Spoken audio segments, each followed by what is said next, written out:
can you feel?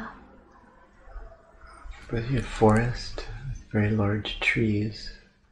The trees are like the masters, taking care of everybody. Lots of sounds of birds. Temperature feels a little cool, not cold.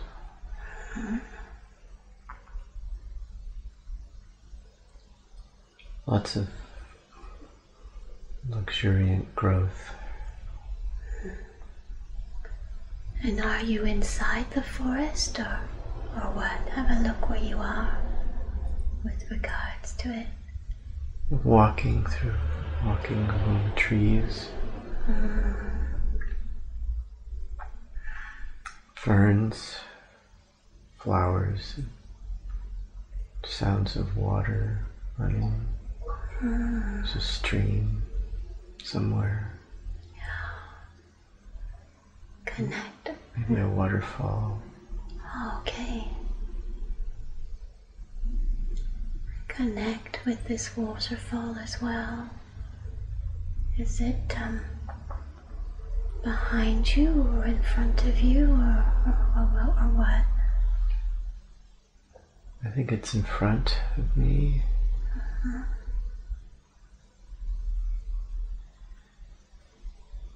Reminds me maybe a little bit of the sequoia forests back home, the huge trees. Water running down rocks. And when you connect with the water, what is it making you understand? Does it have a message for you?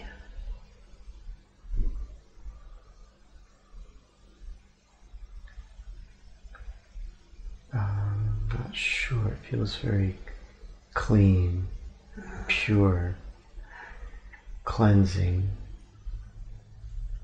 Breathe in. It's cleansing. Now, as you breathe in, it's cleansing, it's purity, and it's peace. It is bringing this to you in your aura and all the cells of your body, from head to toe, cleaning everything that needs to be cleaned on a physical, emotional, and spiritual level. And this beautiful purity and serenity will keep doing its work after today's session. You will feel more and more serenity in your being, more and more purification taking place on all levels. Breathe in the scents maintenant of this beautiful forest. Breathe in the strength of the trees, feeling your body connect to the center of the earth,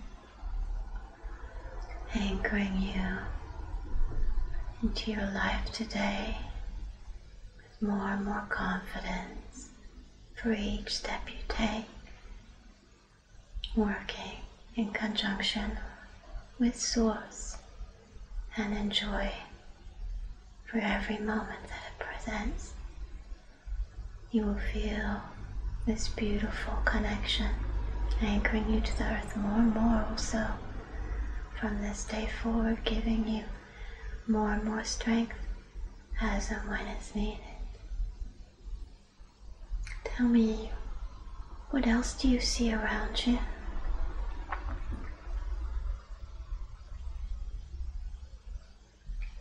I see a small sphere of blue kind of glass, and it's pulsating. Is it light? Is it like in the air or on the ground or? It was on like a desk, but now it seems to be in the air, kind of floating in the forest. Connect with it now. And as you connect with it, you will understand what this is. Information comes through instantaneously.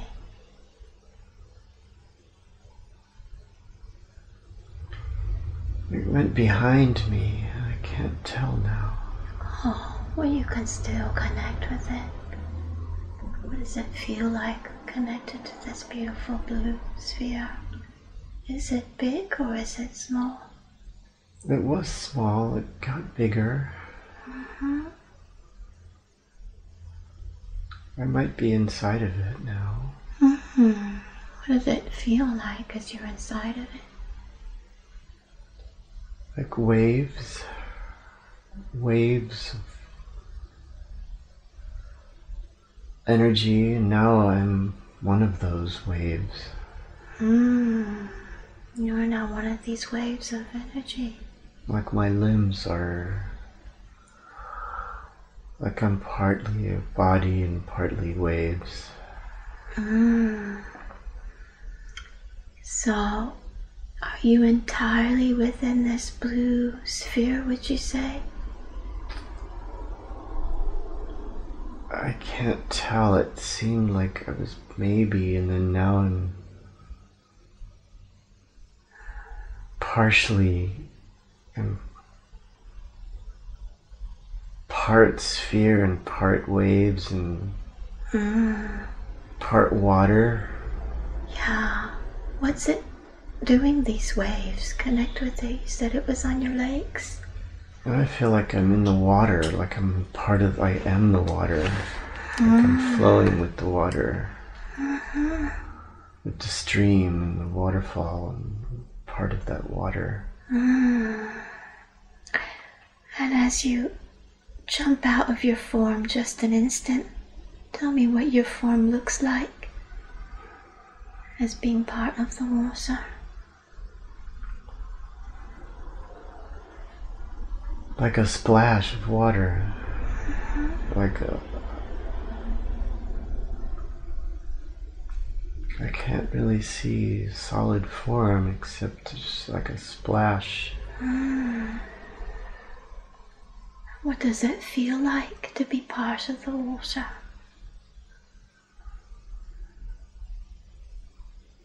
I don't really feel the temperature, but I feel the movement.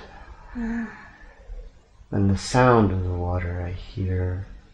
And the movement, it's always moving. I'm always constantly moving and changing shape. Yeah, speak to me about these shapes. What do they change from and to?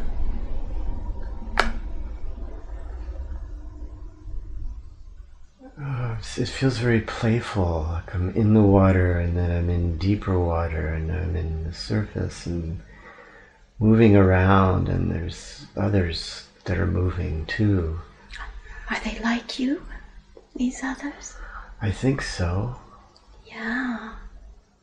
So, do they do the same? Do they like playing and changing and moving? Yeah, like we're doing circles around each other and almost like dolphins, like playing, doing spirals and going round and around each other and jumping up out of the water and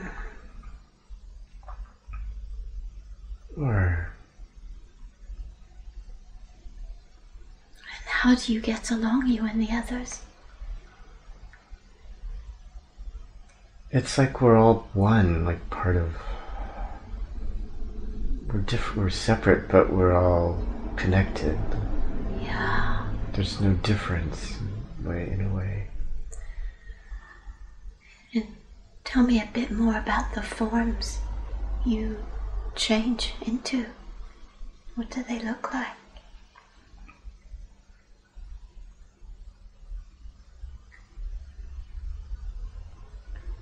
Some of it might be light a little bit. Some of it's light.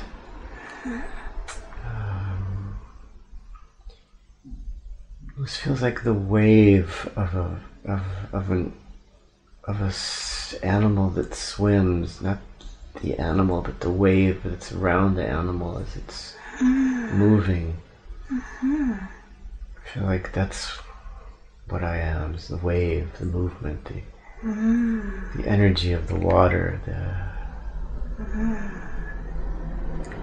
I can see though, I can see like I have eyes, like I'm watching others move. You can see that you have eyes. You can see from what's happening. I can see what's happening. I can't see myself. Yeah. And you say that each of you are part of one, but that you each do different things. What is your particular thing that you do? Like I'm chasing the others and they're chasing me, and we get intertwined and untwined, and it's like otters. Like otters, but under the water. And what does this do when you do this together, when you interchange like that? It's fun. It's playful. Sounds lovely. It sounds like play with no rules, no limits, no constraints. So what would you say is your mission in this, your work, or your... To play, just to play. Yeah, just to play. Have fun with no purpose. And as a wave, you being part of a wave,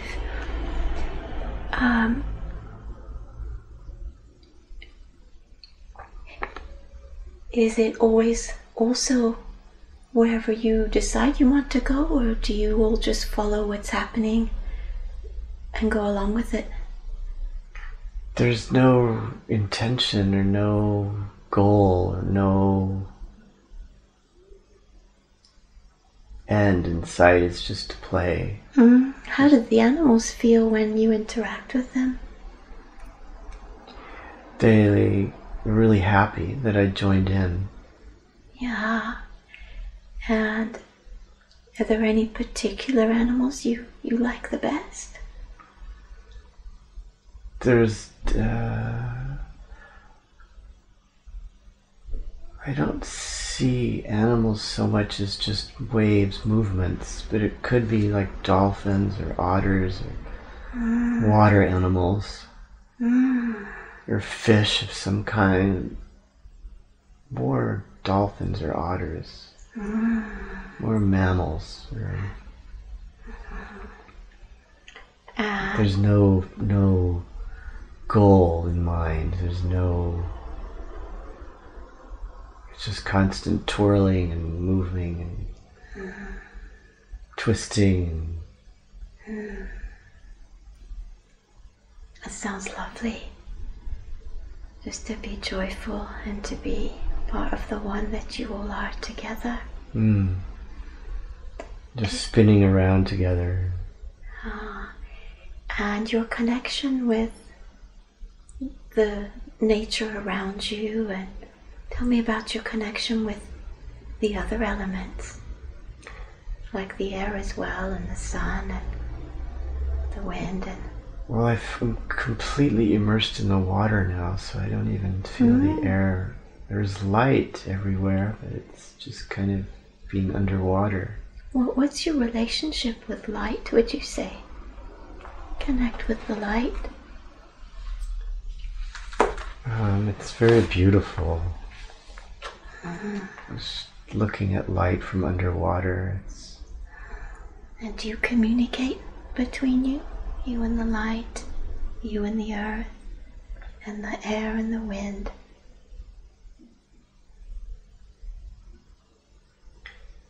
I feel more connection with the water. Yeah. With the element.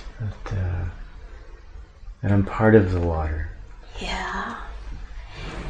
Like the water's all around me, but yet it's concentrated into me, into us. At this moment, and then we kind of melt back into it and reform, and there's light coming from above and below. What does the light do when it comes through to you all? It kind of reflects. There's rays of light coming through the water, and it's very beautiful. Bluish white. What's its communication, the light, when it comes through?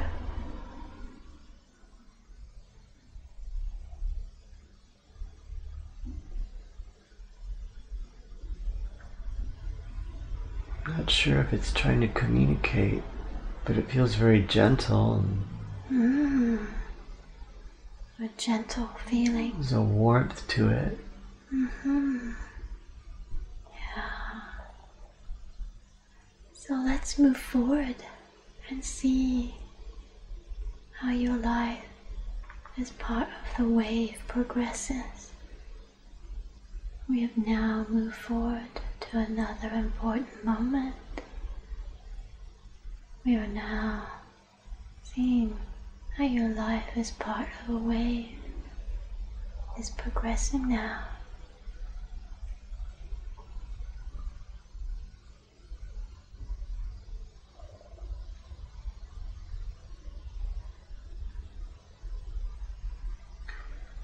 I just have an image of being washed up on a beach.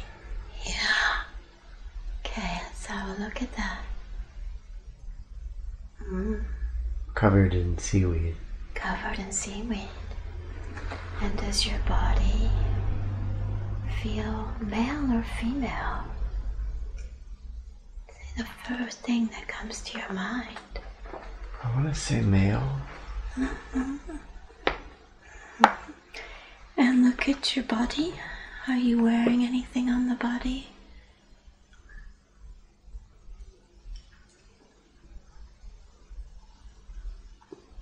I don't think so. But there's plants like algae or seaweed all over me. I don't know if it's part of me or if it's just on me. Yeah. Does your body feel young or old? Feels young. Like this is a new experience. Yeah. Does your body feel healthy?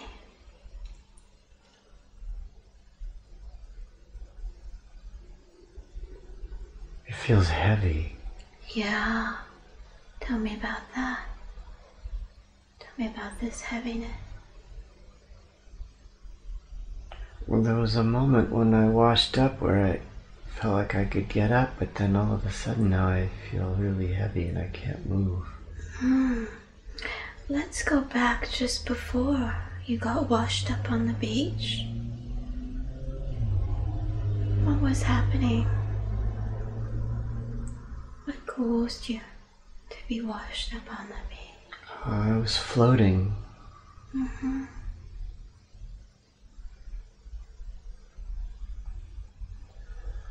was floating on the water and I wasn't sure what was happening.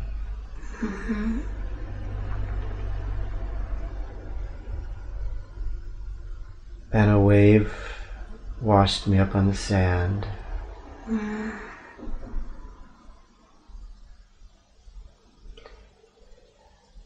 And the sand feels warm and there's sky and sun, which look different than what I'm used to.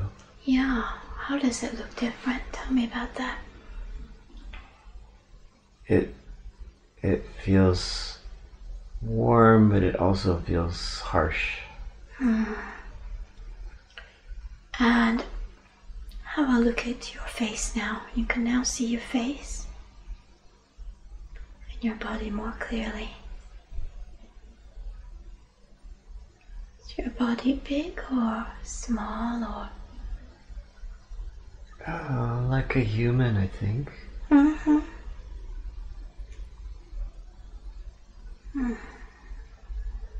Like a full-grown person, but yet it feels like I was just born. Yeah, like you were just born. Okay. Are you wearing anything on you, such as ornaments or jewelry?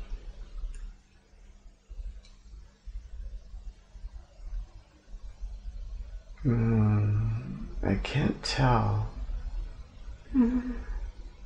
Take the time. You'll feel if you I still see green plants more than anything. Like, where are they covering? like my back and my arms. Like green slimy seaweed. Yeah. All through the body, the rest of the body as well, or just in those areas? Just on the surface, like just on my skin, or almost like a cloak. Yeah. And look at your feet and your hands. What are they like?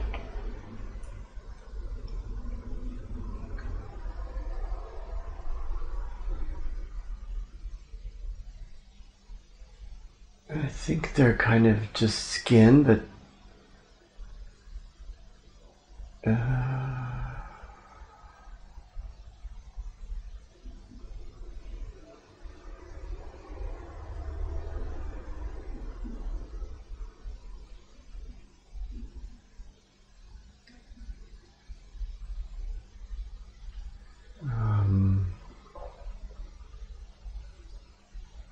I can't see what.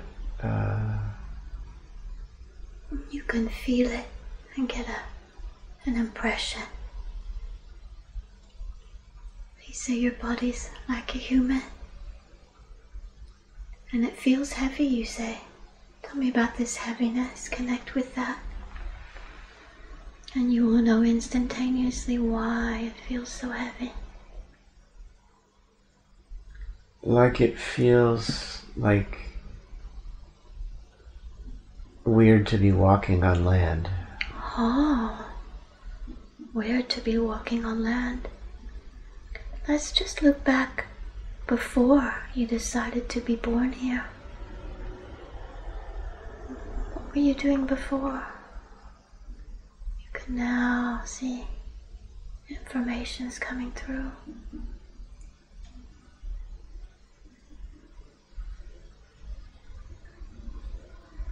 I was in the water before. I was so happy. Oh, and what were you as in the water? Because I felt like I was part of a group, and now I feel alone on the land. Oh, is this when you were part of the wave with the others? I think so. Okay, let's look at the moment when you decided to change form. What was happening then to precipitate this change? You can now sense the information coming through. I think I was curious about exploring something different on my own. Yeah. And maybe I got lost. And a wave washed me up on land. When you say you got lost, how did that happen? I couldn't find the others. Oh, were you no longer part of the wave?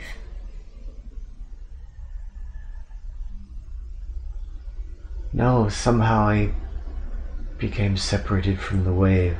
And was this after you wanted to explore other things, you decided? I think it just happened. I think I was curious.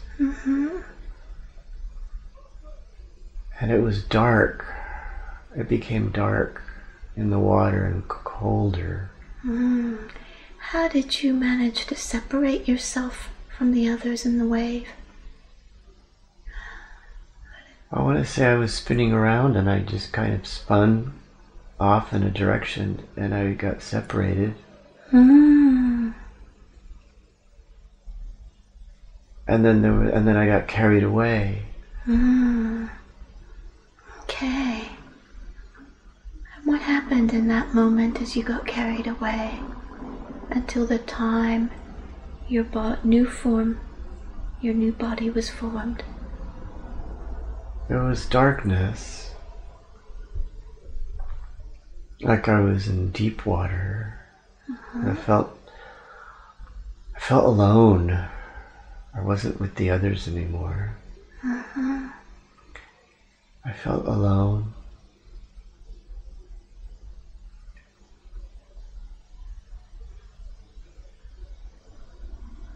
And maybe something brought me up to the surface. Let's connect with this something now. I don't know what. I don't know if it was me or if something pulled me up and then... Let's connect with it now. And the information comes through instantaneously.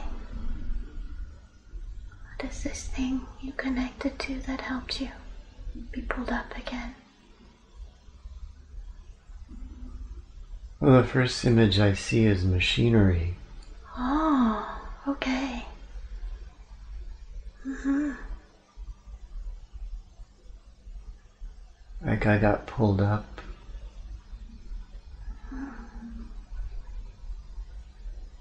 And when you got pulled up, what happened then?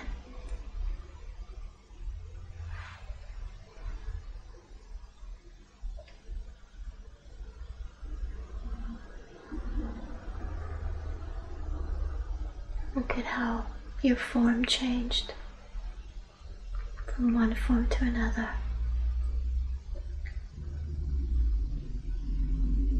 I started taking on, I think I started becoming more solid.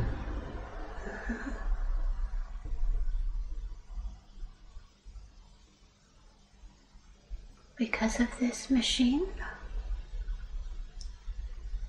I don't know. I can't tell if it's...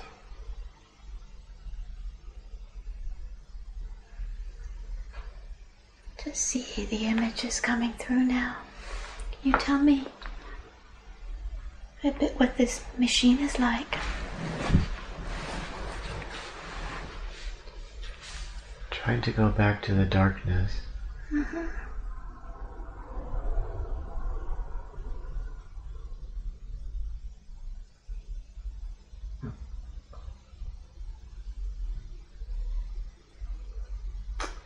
It's more like a tunnel of some kind, I think. Like a tunnel. Dark, and then it got lighter and lighter. Mm-hmm. And before I knew it, I was spinning in this tunnel. It was getting lighter and lighter, and then I washed up.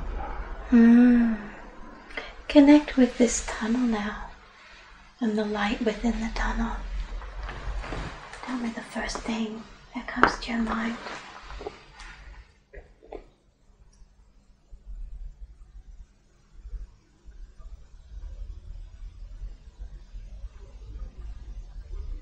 It was almost like a force that pulled me in. Mm-hmm.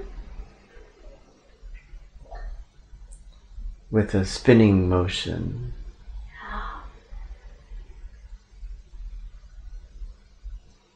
And slowly the spinning went from dark to light, dark green, light green, and then there was the sunlight. Okay. And look at your body again now. You're on the beach. What else do you see on this place where you've washed up?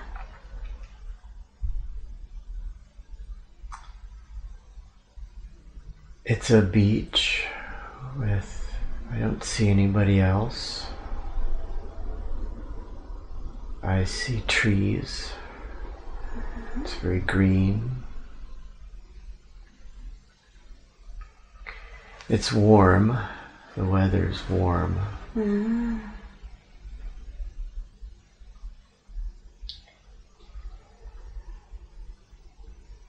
I feel like I'm starting to get used to the gravity. Yeah. How does it feel? Feeling this gravity, does it feel heavy? It feels more like I just don't know how to walk. So you're laying down on the beach? Well, I was kind of when I washed up, I was like on my stomach. And then I was on my knees. And now I'm on my legs. And the plants are falling off of me. Mm-hmm. And I'm trying to stand on 2 legs, but I'm kind of wobbling back and forth, trying to get used to standing. Feels like it's been a long time since I stood. Or maybe the first time. Yeah. What does your face look like? I can now see it clearer, now that you're standing.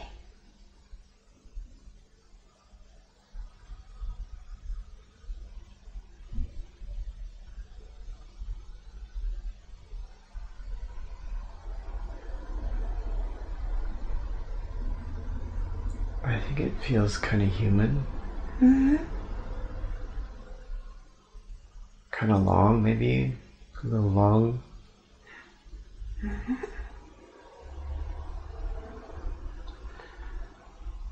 But I feel like my eyes can't focus very well either. It's like seeing.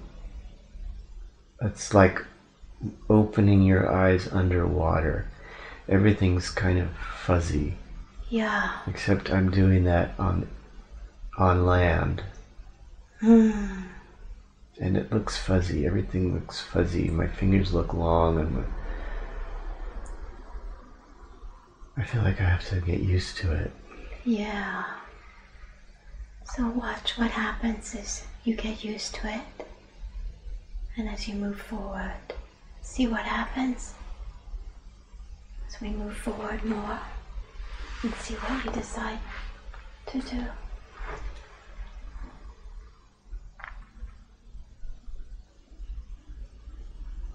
I can walk around. I can walk around easier. And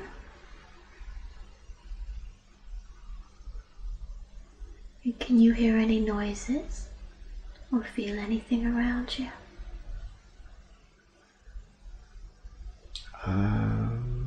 Feel the sun on my skin.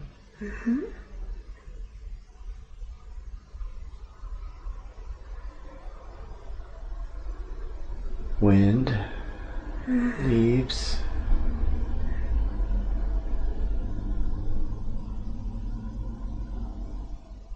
What do you see as you walk? Are you on the beach still? I'm on the beach, yeah, trying to get closer to the trees. Yeah. And do you see a little bit better now? I do. I see things clearly, more clearly now. What does it feel like to have a body for the first time?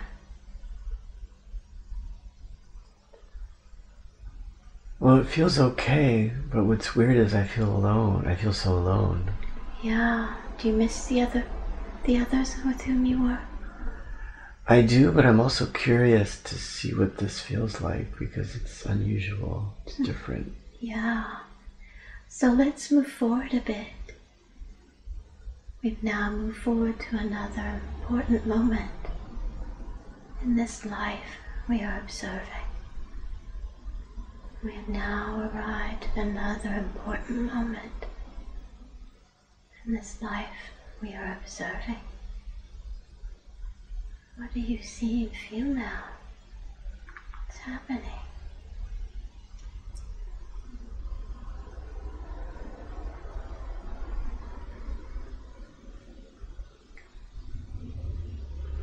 Well, I think there's paths to walk on. I'm walking on paths. I'm walking easily. There's paths through the forest. Okay. And I keep looking at, when I see water, I keep looking at it and imagining I'm seeing my old friends. Yeah.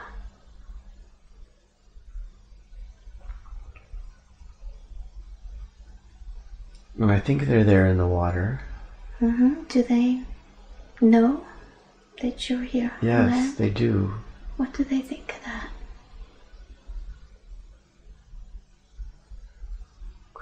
When I see splashes of water, I think they're waving at me.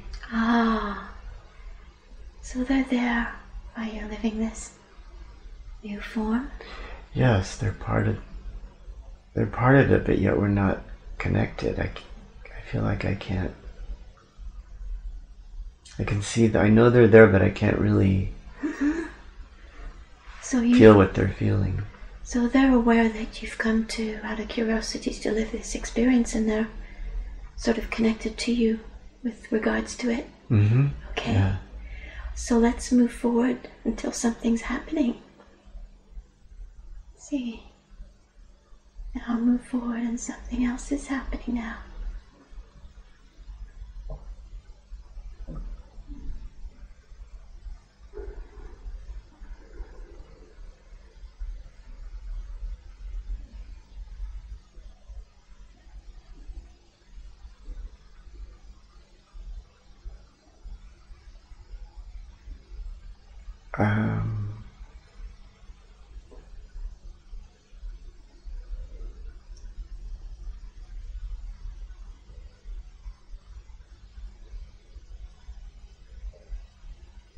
Again, my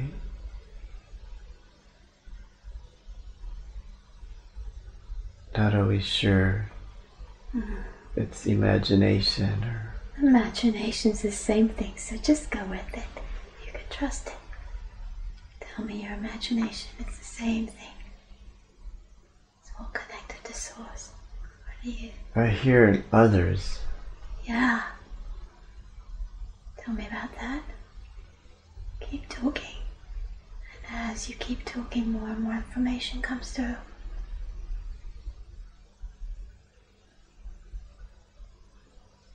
I feel I'm scared.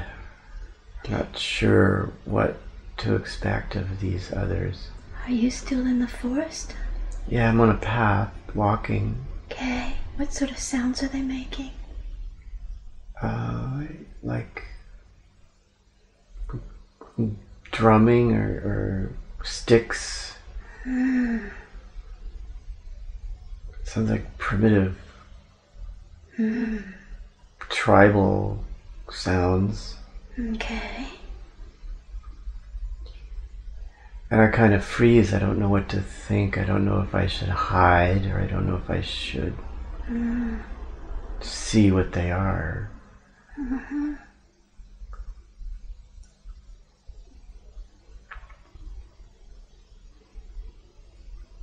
But I'm feeling fear.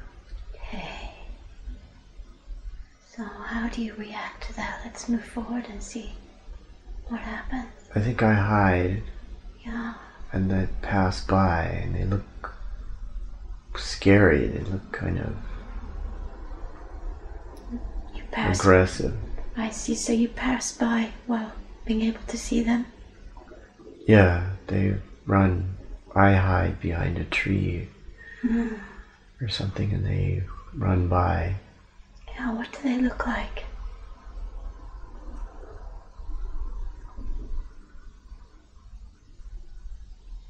Well, they kind of have long faces like me.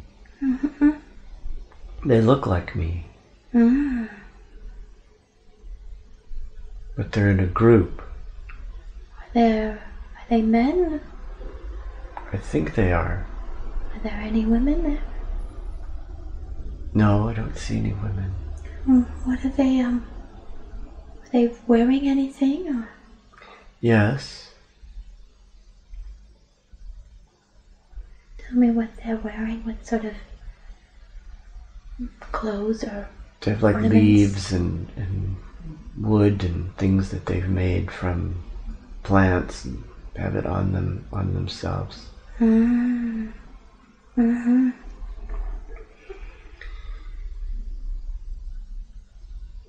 they're hitting sticks and banging things and making a lot of noise. The noise is frightening. Never heard anything like that before. You say it seems sort of aggressive? Yeah, like they're looking for something. Oh, connect to them and you will know instantaneously what they're looking for. Are they standing still as they're beating their sticks and stuff? Or No, they're running by. They're running by me. They don't see me. are they running in a particular direction? They're running towards a mountain or a hill, away from the beach. Yeah.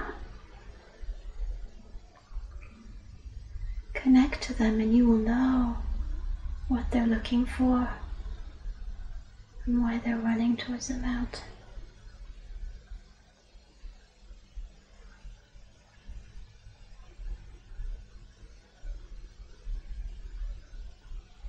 I feel like they're looking for me, or people like me.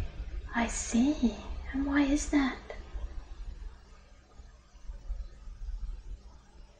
They're looking for people who come out of the water. Oh, I see. Is this the first time that it's happened that people have come out of the water or not? No. Mm-hmm. That's interesting. And why are they looking for these people like you?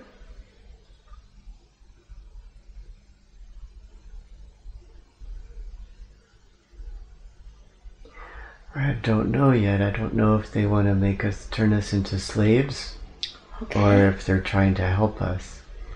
Well, let's advance a bit and see why they're particularly running to the mountain. Why is it towards the mountain? Connect to the mountain.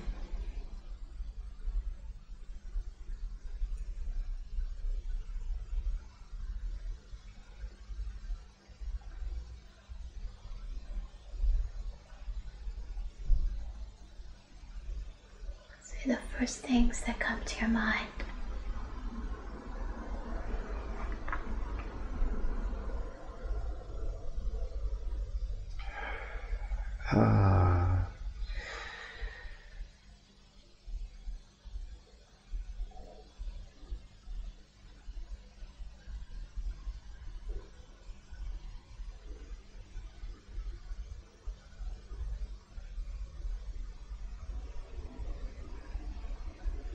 I can't tell what the mountain is all about.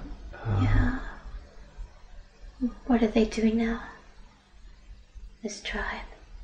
They found me because they found my footprints. Oh. So they're taking me with them. Yeah. Where is it you're going? We're on a path and they're pushing me, and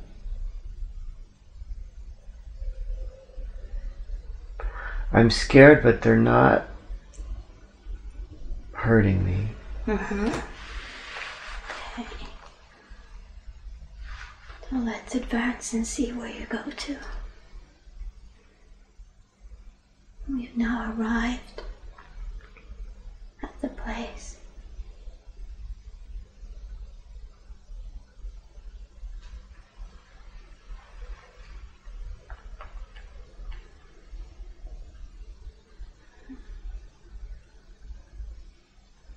What is it you're seeing now?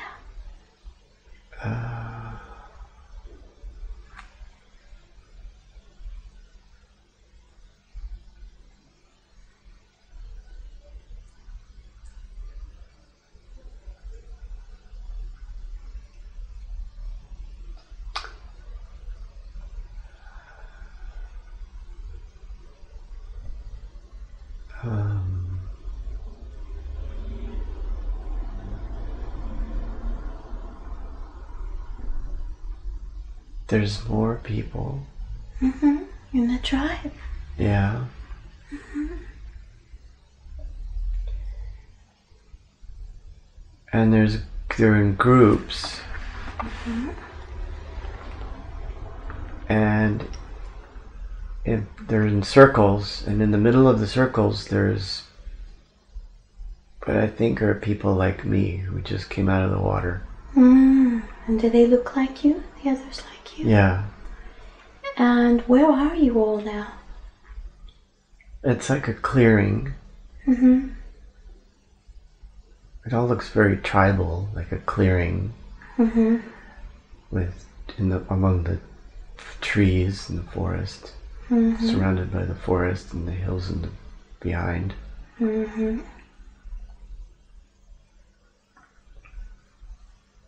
And I think they're trying to help us. Yeah. I think that all of us in the middle of the circle are lost and don't know what's going on, and that the others are trying to help us. So what are they doing as they're standing around you? They're dancing around us in circles. What does this do, the dancing around in circles? Connect with that. You will know instantaneously. It's like they're singing and chanting, and it's like healing us. Oh, wonderful. What sort of healing does this do? It makes us feel less alone. And it also helps us adapt to the air and the land. I feel physically becoming stronger. And like I can verbalize things too now. Oh, okay. And start singing with them. And start moving fingers and toes and limbs in the same way that they can. Everything felt so stiff before. Yeah. I think they're bringing us to life. They're helping us adapt to the land. And where is the mountain with regards to where you are, all of you? It's behind. It's in the distance.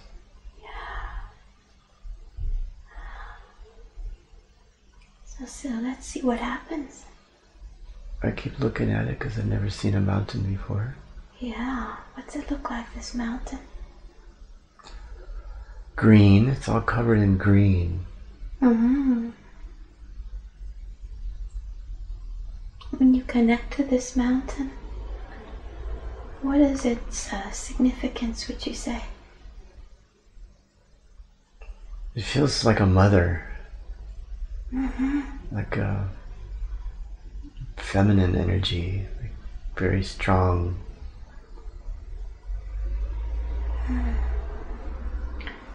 And does it have an importance for the tribe?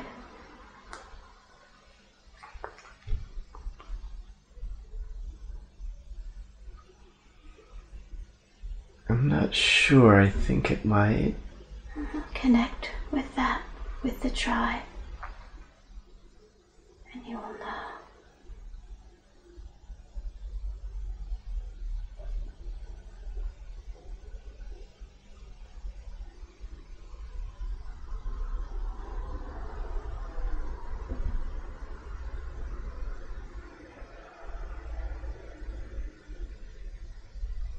I think there's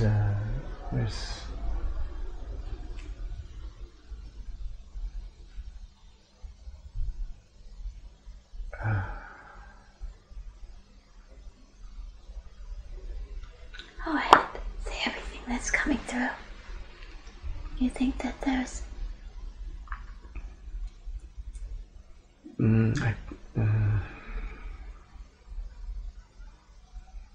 not sure.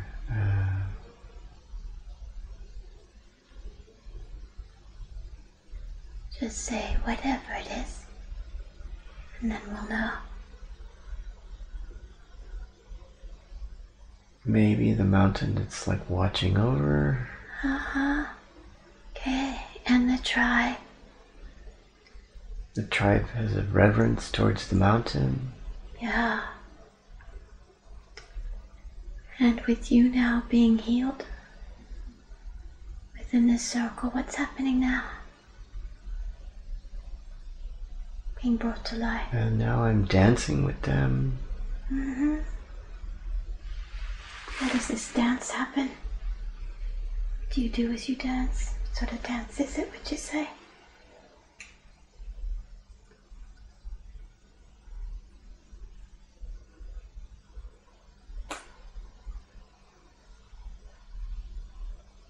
It's almost like the dances we did in the water, but on land. Okay. Kind of in lines and following each other and twirling around each other, and I feel like I'm regaining some of that happiness that I lost for a while. Yeah. Okay. I feel they all came from the water. They all came from the water too, the tribe? I think. Yeah. Interesting.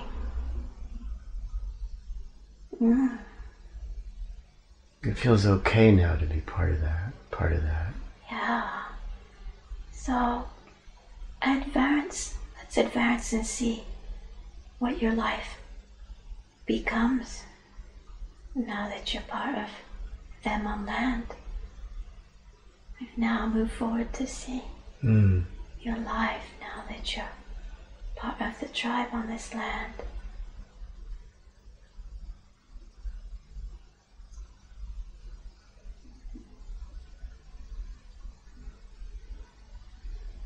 Oh, I don't know if I'm just seeing stereotypical images of tribes in movies or if it's my imagination. Just go ahead with it.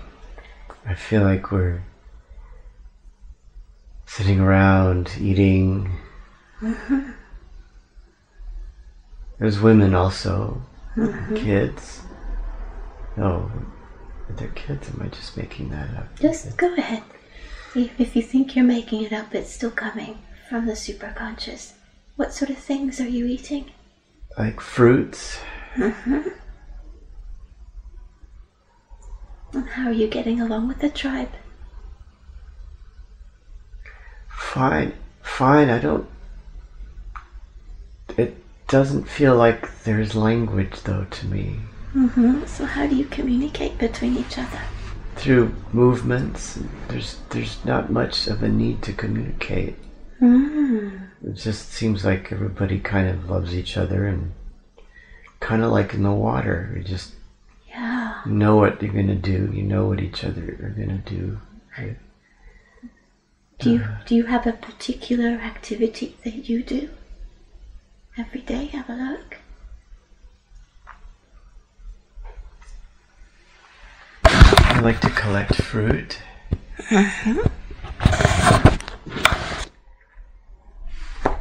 I like to share it with others.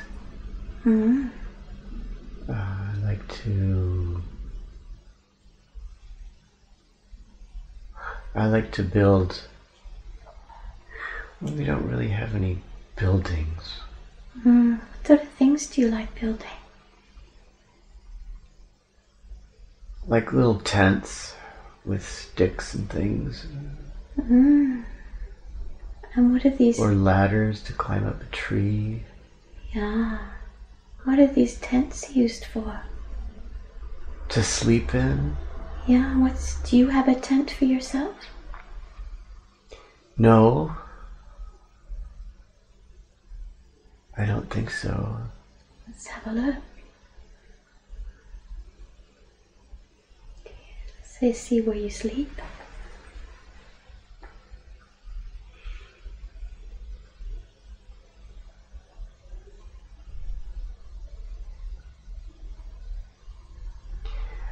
I think I just take big leaves and cover myself with them. Yeah. I don't have a tent. But you make them for others? Yeah, I cut the leaves. I pick the leaves for others. And why? Why do you prefer to sleep outside within the leaves rather than in a tent? It feels normal. Yeah. Not everybody sleeps in a tent. Some people do. Some people just sleep under a leaf. Like you? Yeah. Okay. It doesn't get cold enough to need more than that. So it's like tropical. It's like tropical. And so you all get along well? Nobody fights, it seems. Everybody...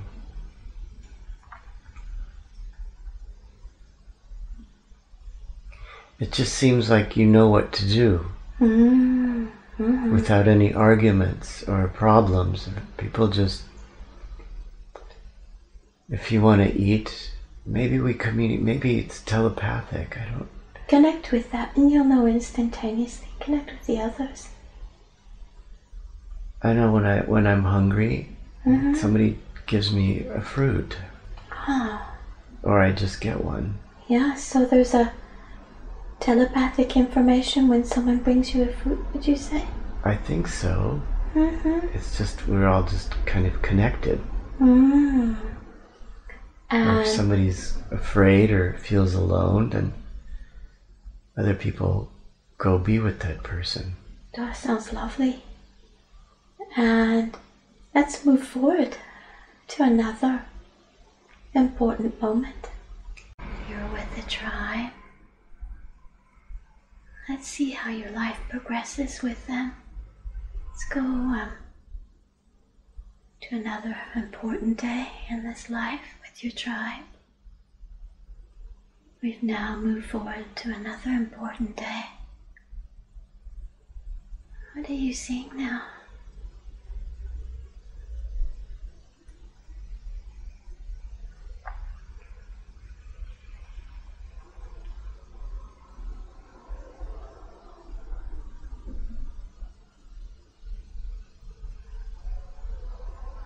I'm feeling that there's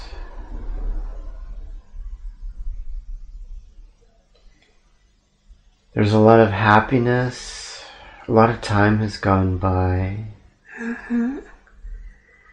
There's a lot of happiness in the tribe. People are communicating now. Yeah. In which ways are they communicating differently? With words. Some simple words. And is this yourself included as well? Are you two communicating like that? Yes. Yeah. Like there's chatter now. Yeah. You say a lot of time has gone by. Yes. What's happened? What else has changed in all this time? I think there's more people. There's little huts now.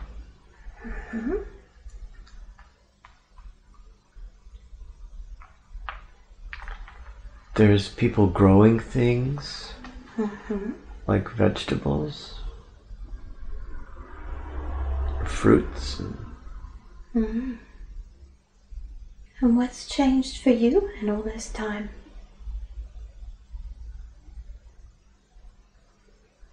I'm living in a hut with a few people.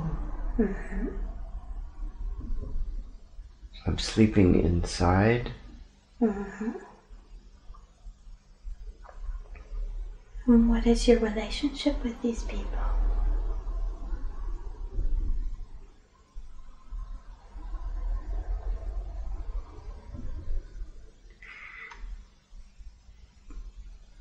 I just feel really close to them.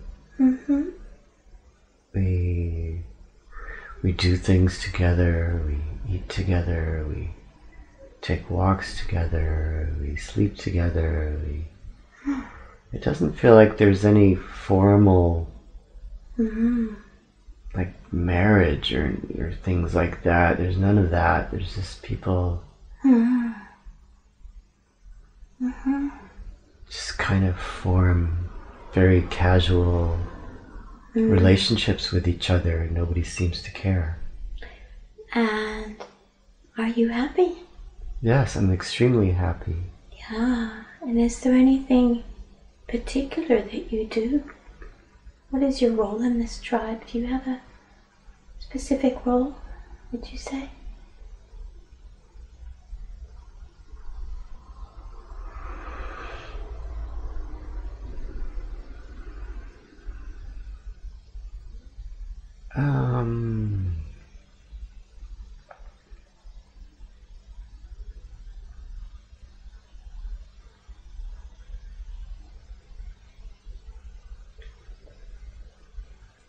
I think I know a lot about plants. Tell me about that. Because if people fall and have an injury, I put plants on them, and I don't really feel like, I'm not really like a shaman or that kind of person. I just help with little stuff, like using plants for band-aids or for healing a wound or little things. But there's very little illness. Yeah. Why is this? There's no diseases. Why is this connecting to this energy in this tribe? You will know. These people are happy. Yeah. They just eat fruit and roots. They don't eat animals. Mm-hmm. They're very connected with nature. Do you have animals living with you in your tribe? No, we don't. We don't have any. There's animals in the forest. What is your relationship with them, you and the tribe, with the animals? We don't bother them. We let them live their life because we respect them. Yeah. And they let us live ours. Okay. We don't interfere with their territory. Sounds lovely. You've got a lovely life. It feels like paradise. Yeah. How did you learn to work with plants and help people?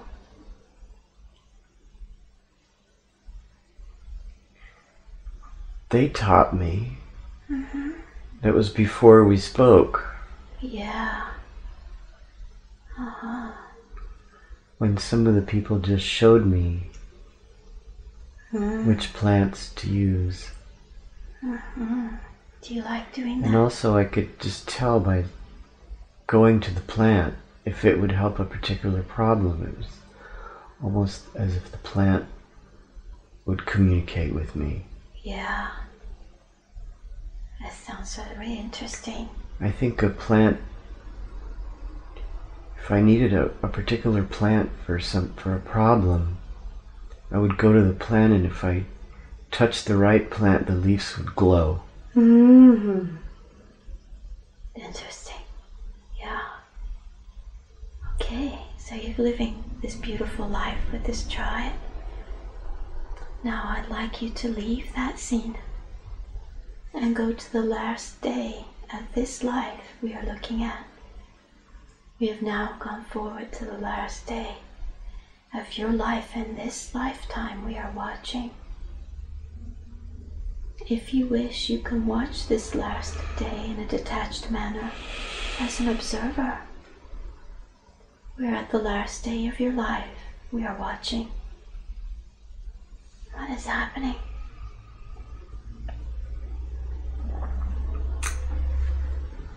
I feel like I'm laying down. I'm surrounded by all these people who really love me. Are these men or women? Both.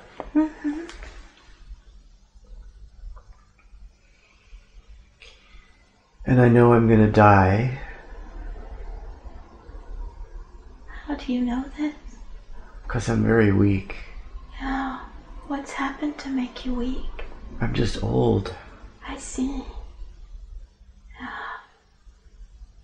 I'm just very old.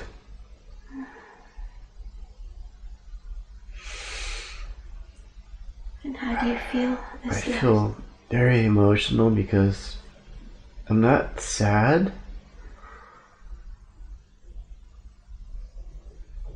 I'm not sad that I'm gonna die, but I feel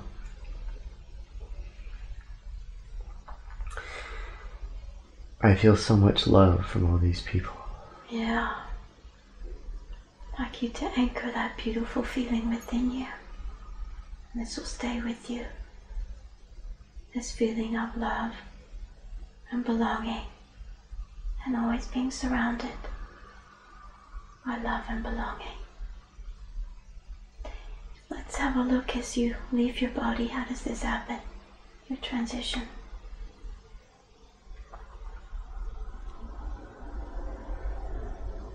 I'm feeling that kind of a tunnel again.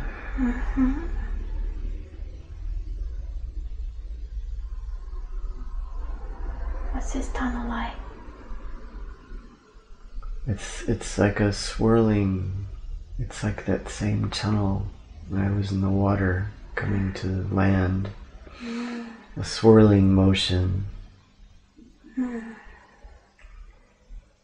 a bright light.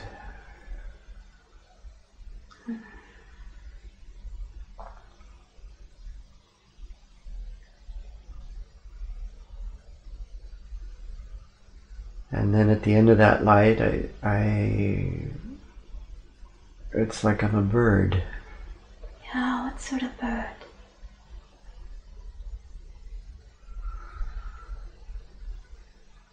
A bird that's flying really high with a huge group of birds. We're flying somewhere.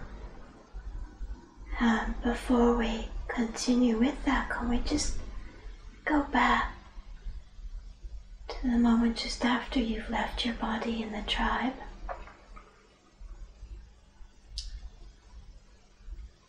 And now whatever's happened has happened and you were on the other side of it. From this position you can look back at the entire life and see it from a different angle and perspective. Every life has a lesson and a purpose. When you look back on your life, you, the man from the tribe, now that you're on the other side of it, what did you learn from it?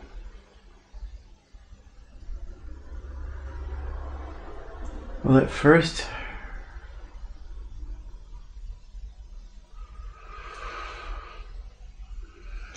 I thought, this seems, when I first came to land, it seemed, I thought, why do I need to do this? Why do we need to do this? Mm-hmm. It was so good in the water. Yeah. And then after years went by and I realized how good it is on the land as well, I often thought, well, what's the difference between the land and the water? Because we all remembered our life in the water. Mm-hmm. I think. Yeah, trust that. And the lesson is to learn how to live on land. Mm-hmm. Gravity. Learn about gravity. Mm-hmm. You can be more individual on land. In the water, it was really hard to be individual. I see what you mean. So you learned to bring all those beautiful sharing and being part of a group but on land and being individual as well. Yes. But we could do both on the land. You can walk away. Yeah. And you feel alone, but it's okay because you know you can go back to the group. Yeah. But you learned what it was like to be an individual, alone, and to be comfortable with that. And what do you think was the purpose of that lifetime? Do you think that was to be individual? To experience individuality. Mm-hmm. To learn how to be okay with being alone. Yeah. To learn how to help others. In the water, it seemed like nobody ever needed help. Yeah, you were all one, It weren't was you? all, I want to say it was all fluid, but that sounds perfect. We say everything that comes to mind, it's all perfect. And it's beautiful. And now, watch as you join as a bird with the others. You say you're flying up in the sky. I think that was the next life. Yeah. I was flying. Let's have a look at that. So, tell me what sort of bird? Let's move forward. What sort of bird are you? I want to say a big bird, like a crane. Mm-hmm. Big birds flying over long distances and In the group. Again, in the group. Again in the group. And does your body feel young or old?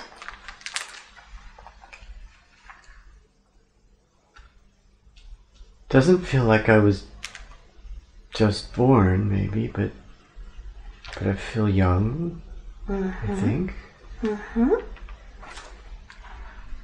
And do you feel male or female?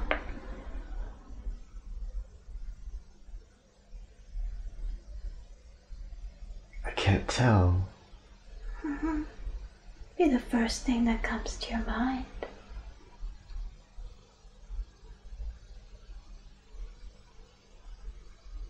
I want to say female, maybe. And does your body feel healthy? Yes. Are you wearing anything on you, any ornaments or anything?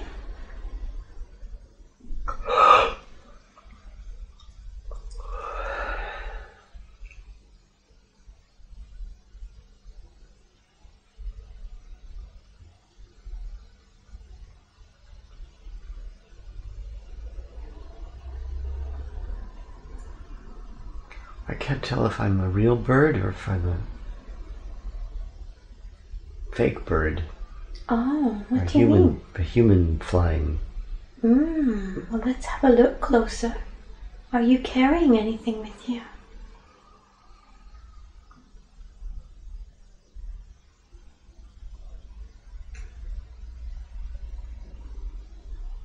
I don't think so. Now, how do you get along with the other birds?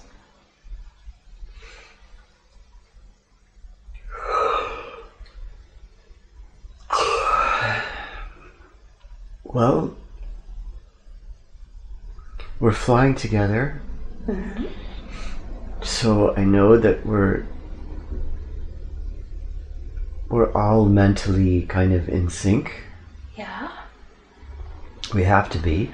Why do you have to be? Connect with them and you'll know the information instantaneously.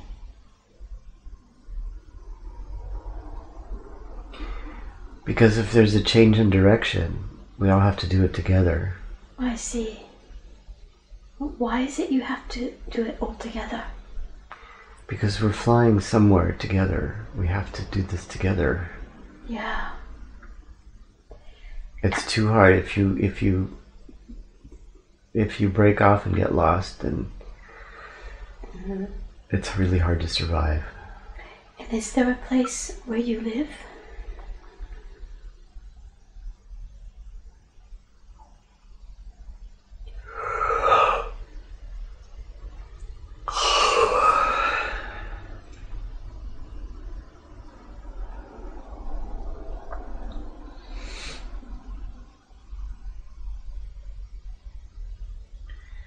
There must be. Let's see it now. There is now an image coming through to show you, just so we can have... I feel like we had to leave it though. Yeah, what was it like? There was a problem there. Well, let's have a look at what the place was like and at the problem. I see a fire burning. And before the fire was burning, what was happening? I think we were attacked. We were...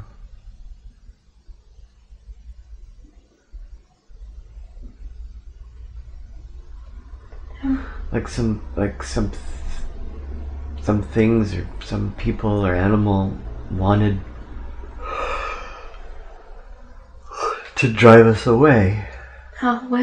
What was the place like where you were living before you were forced to leave? I think it was in trees. I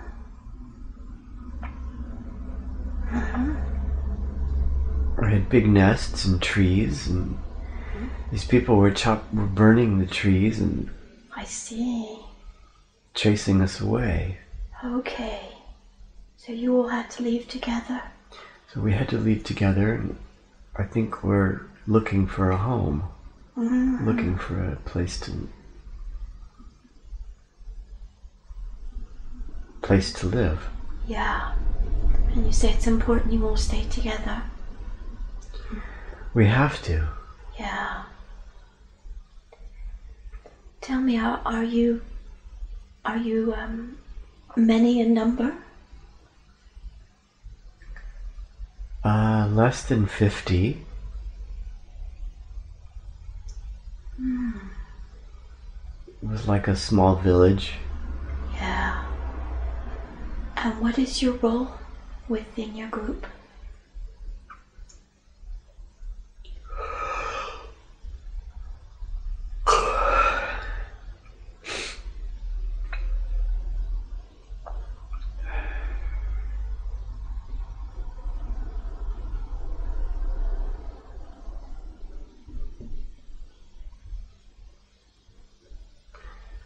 Somehow I was helping others.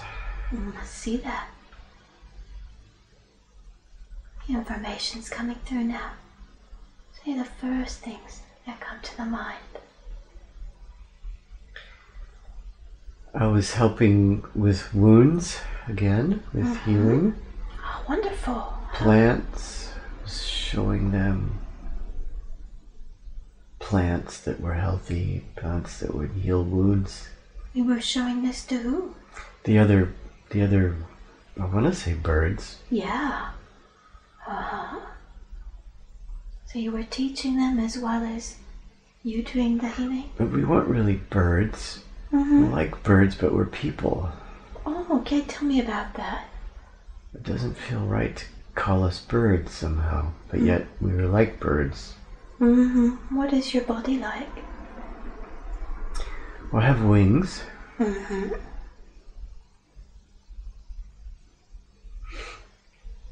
I have arms too. Yeah. And what about the rest of your body? I have legs. But I don't know how I could have wings and arms at the same time. That's all right. There's lots of information about that. Just let the information come through. Okay. And do the others have a body like yours? Yeah, we're all alike. And you were female? I think so. Yeah. What differentiates the male from the female, would you say?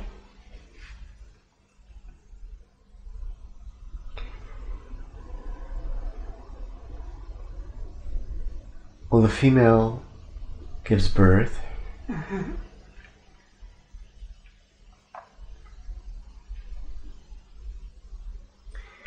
But I want to say we're both. You want to say you're both? That's perfect. So you're male and female. And how does the I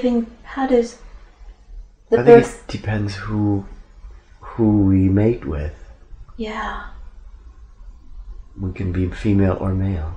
I see. So you can change from one to the other? Yes. And how does that change happen? Is that by thought or what? Have a look. As you connect even more deeply with your group. It's almost like whichever gender we need to be, or we choose to be, there's like an internal process that occurs which slightly changes our physiology. And we become more male or more female. We can become both. I see. The physiology is all there. It's just whichever hormones are secreted. And what do you prefer? I don't think I have a preference. I think I can be either or. So, if I understand... We don't really think... I don't think we... It's not really conscious. If we meet... if we pair with another person who becomes more masculine, we become more feminine. And if that person becomes more feminine, we become more masculine. Interesting. And how does the birth take place? How does the process take place? Well, because I first said bird, now I'm thinking eggs, but I'm not so sure that's the case. We can see now. The images are coming through now. I think it's kind of an egg, but it's kind of a sac of some kind that opens up. Kind of like what happens with humans. Yeah. Maybe, but the sac's more... It doesn't open up right away like in humans. The baby stays in the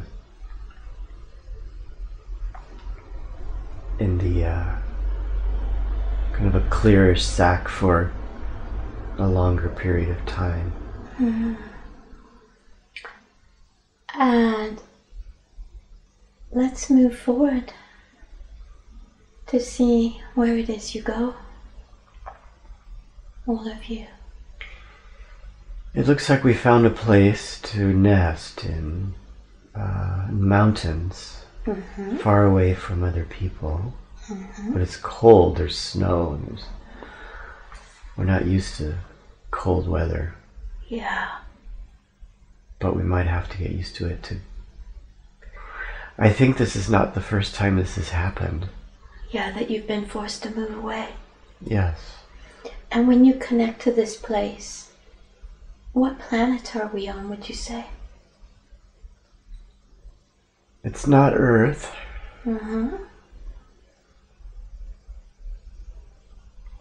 Something similar, though.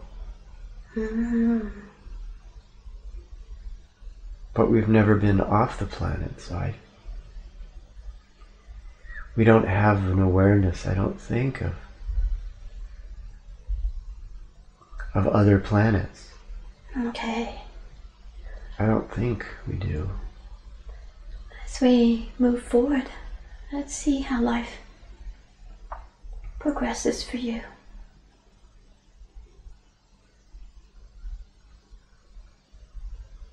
We've now moved forward to an important day. We've now arrived at an important day in this life we're watching. What's happening now?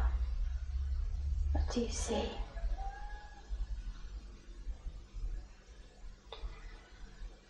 So we've had a stable life in this new place for a long time. In the mountains where it's colder? In the mountains. Yeah.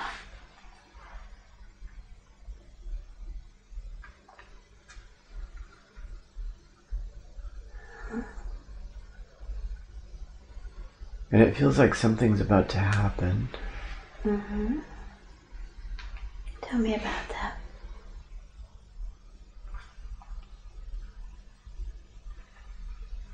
It's like a gathering. A gathering of what would you say? We're gathering. All together? Yes. Physically as well as... Physically. Yeah. We're gathering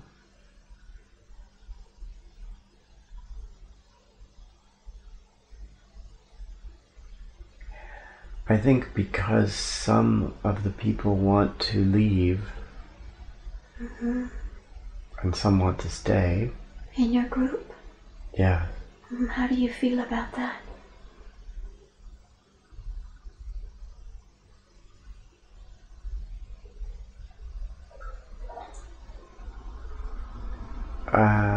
Feel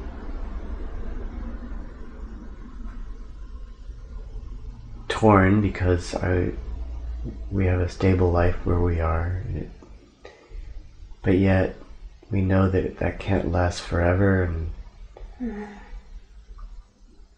the group is getting too big. We have to go live somewhere. We have to move somewhere else. Some of us have to leave. There's too many to stay in one place. There's not enough resources for all of us. And in this gathering, what's happening? Why are you gathering? Tell me about that. to talk about that and to talk about how some of us want to leave and go find a new place. And how does everyone else feel about that? It's generating a lot of debate.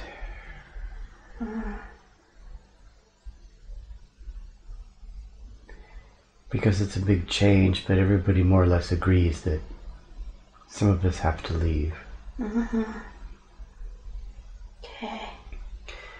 But I don't think we're a highly emotional group of people, so I think it's okay. We don't feel a lot of sadness if some people have to. We just know it has to be done. So let's see what happens.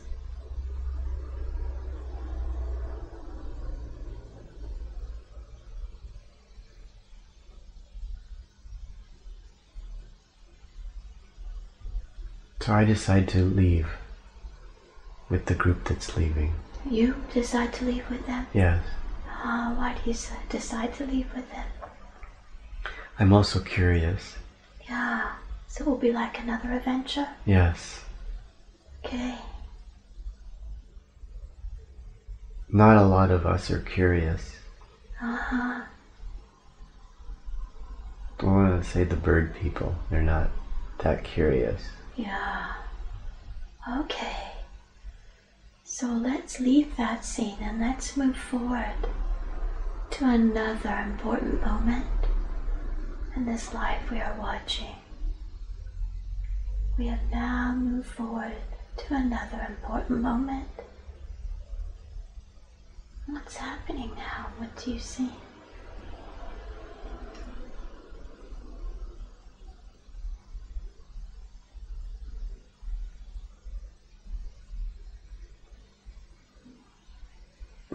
The first thing I see is a lot of fighting, a lot of death, a lot of fires, a lot of another war, another struggle. Who is this? What is this happening between? Have a look. This fighting that's going on, this war. Who is it between? I think we found a place to stay for a while, but ultimately they attacked us. Who was it that attacked you?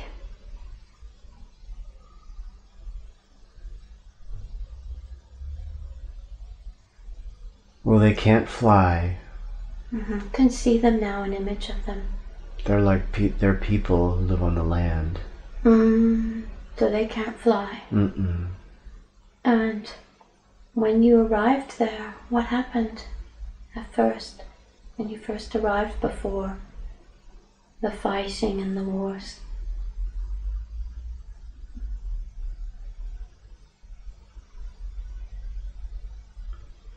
At first it was a place that seemed like there was nobody there.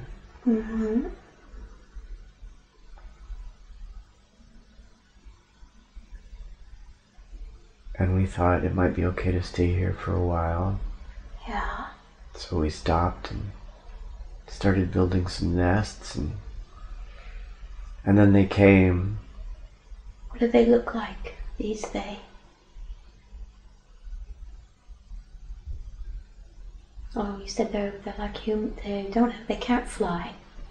So what do they look like? They can't fly. They're humans. They have weapons. They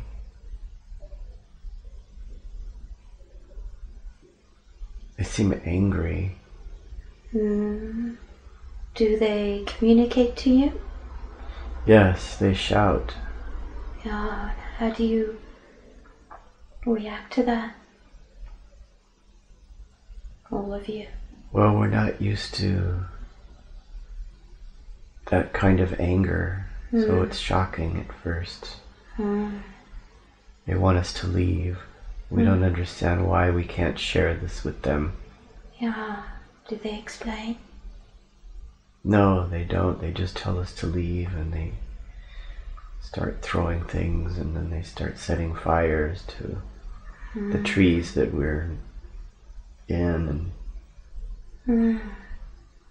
and we're forced to leave again. Okay. And I remember feeling sad because it feels like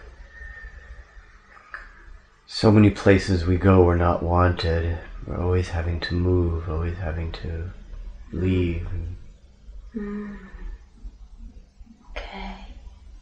So, what happens? Do you leave?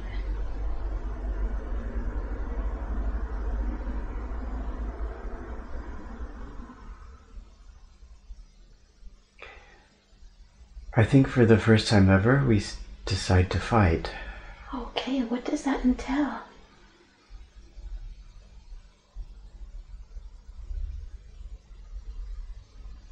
How do you try to defend yourselves? Well, we have our wings so we can fly. Yeah. And we can attack them from above.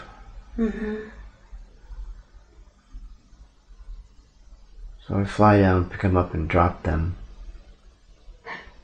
But I don't want to hurt them, I just want to scare them. Yeah, what do you do? Can you just explain that again? You fly down and you do what? Pick them up. Yeah. And then throw them, drop them. Yeah, okay. That's useful. You don't want to hurt But them. I don't want to take them really high and drop them and kill them because we don't like to kill people. We just want to scare them away so they'll leave us alone. So let's see what happens. What happens as you all continue to defend yourselves? But I think I accidentally kill one. Oh. Yeah, what happens? I dropped him from too high and he died, and it was like war then between us. They got even angrier. We started throwing things and throwing rocks and shooting things at us like, I don't know, arrows or things. And some of us were killed and they burned the trees and the rest of us flew away. What happened to you? I think I was hurt, but I think I survived. Where were you hurt on your body? I think one of their sticks pierced my wing. And I feel pain. And I think a rock hit me in the head. Which side of the head? The right side of the head.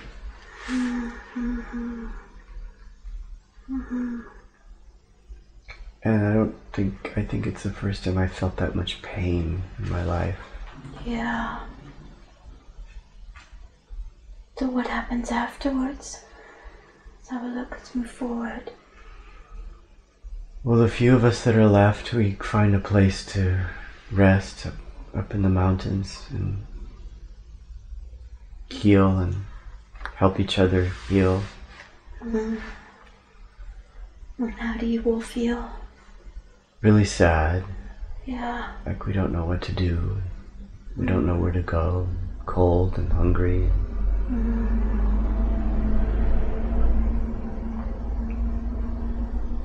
But we also think maybe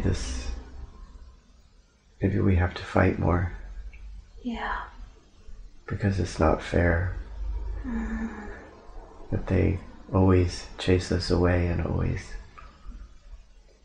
try to hurt us, and we don't understand why they hate us. Yeah. Now let's leave that scene and go to the last day of this life we are looking at. We have gone forward to the last day of your life in this lifetime we are watching. If you wish, you can watch this last day in a detached manner as an observer. We are at the last day. What is happening this last day for you?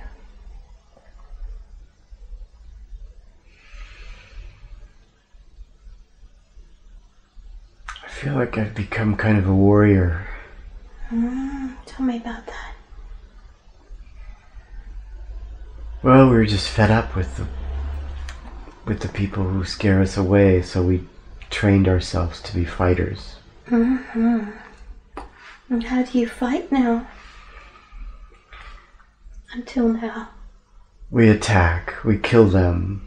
We don't want to, but we feel we have to because otherwise they'll kill us. And when do you attack and kill them? Before they find us. Ah, so you kill them before they even are aware of you?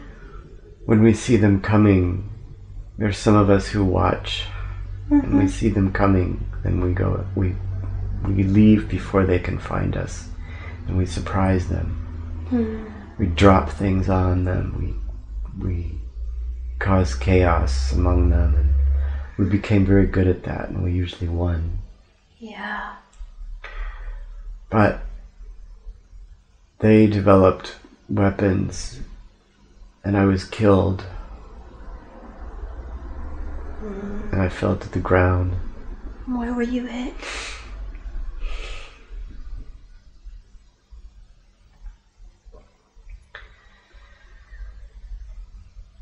All over. All over. Had arrows in me everywhere. And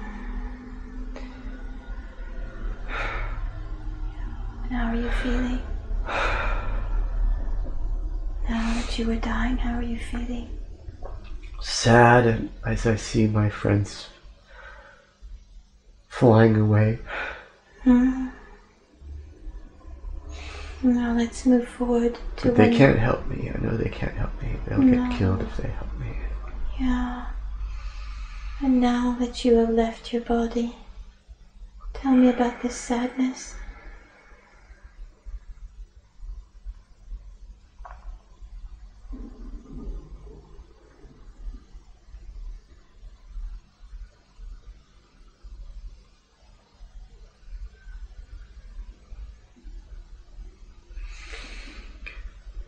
I'm calm now that I'm out of my body.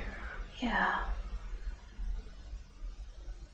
And they just attack my body.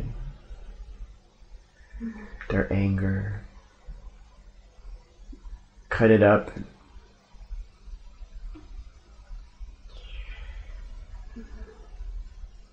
But I feel good about what we did. I feel brave. Whatever is I feel they're afraid. I don't understand why we don't know why they're afraid of us. We don't know why they're so angry.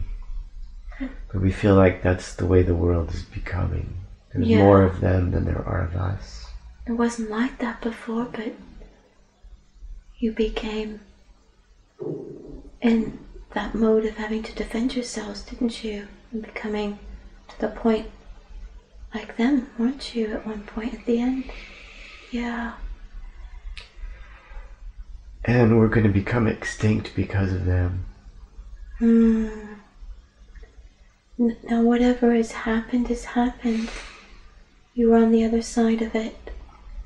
And you can look back at the entire lifetime and see it from a different angle and perspective. Each life has a lesson and a purpose. When you look back on this life, what did you learn from it?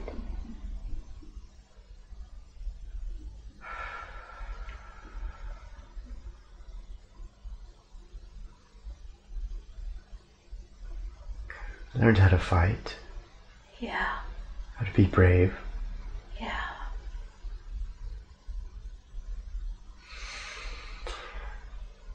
And I learned how to sacrifice myself to help others. Yeah. What did the sadness teach you?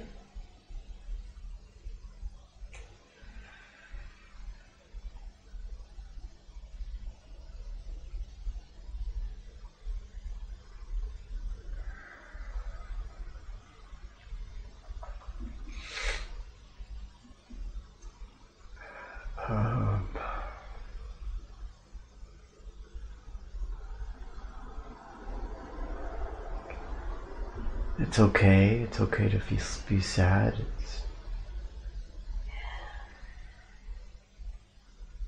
It's the opposite of happiness. So it taught you the opposite of happiness? Yes. Ah, What do you think was the purpose of this lifetime?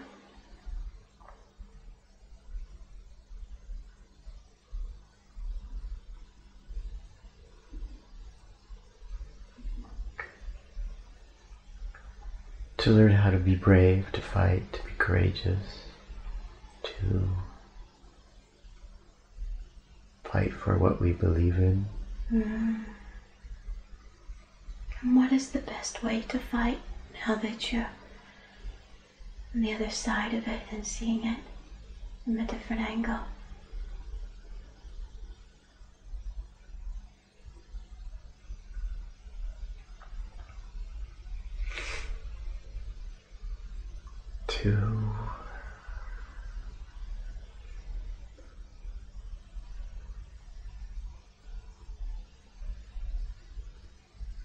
I think before I learned how to be brave and fight, I thought we should always be peaceful.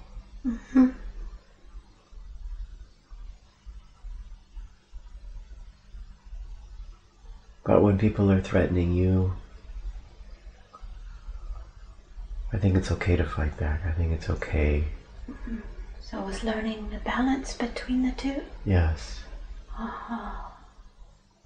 Okay. And I didn't see anything wrong with killing somebody who was going to kill me.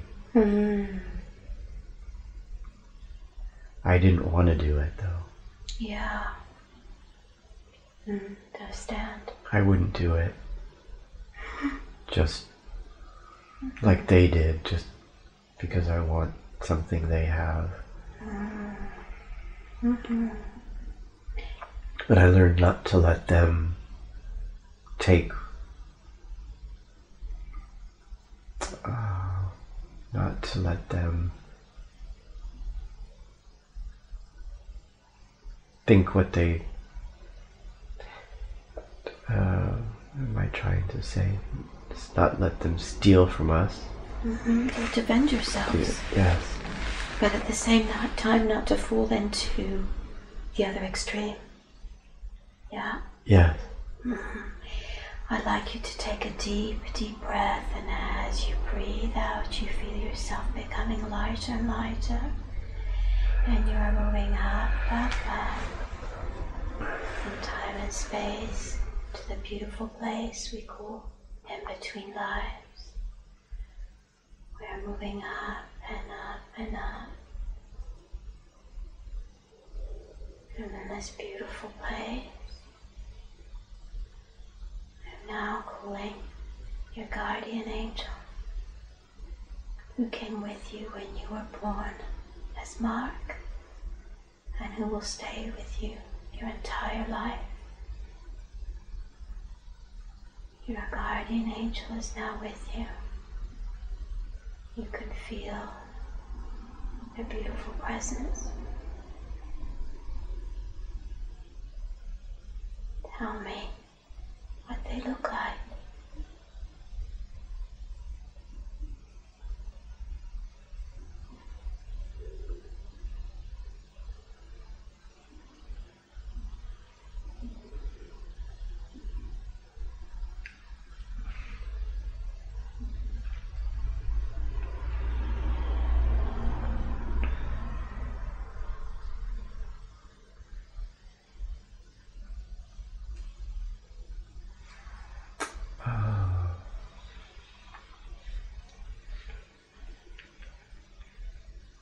Let's say he's a he.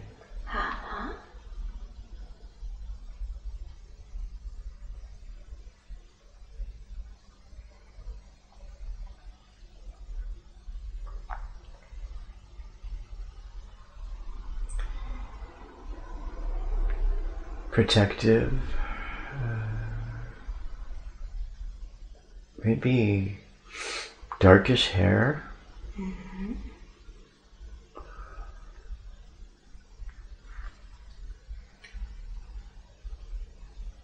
Protective, kind of like a warrior, maybe. What's his name?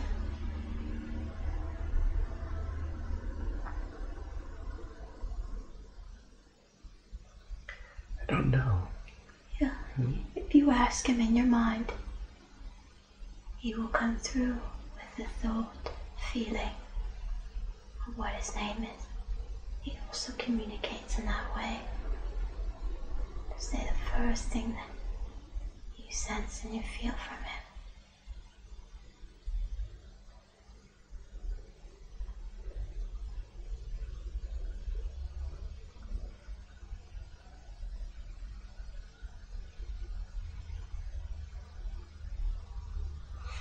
Not getting anything.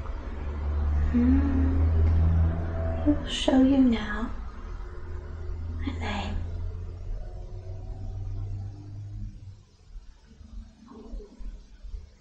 Through your intuition, an image is now coming through.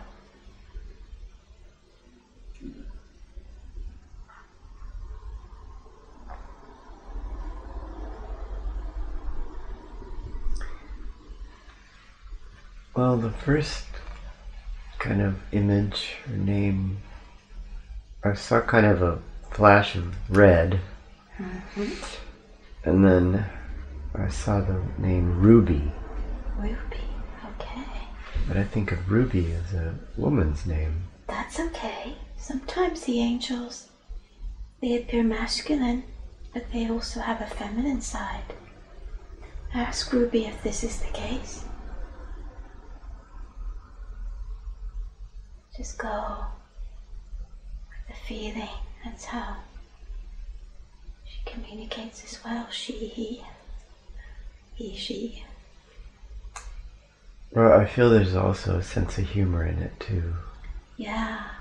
Ask her. Like a man named Ruby. Yeah. And ask them if they'd like to give you a message now.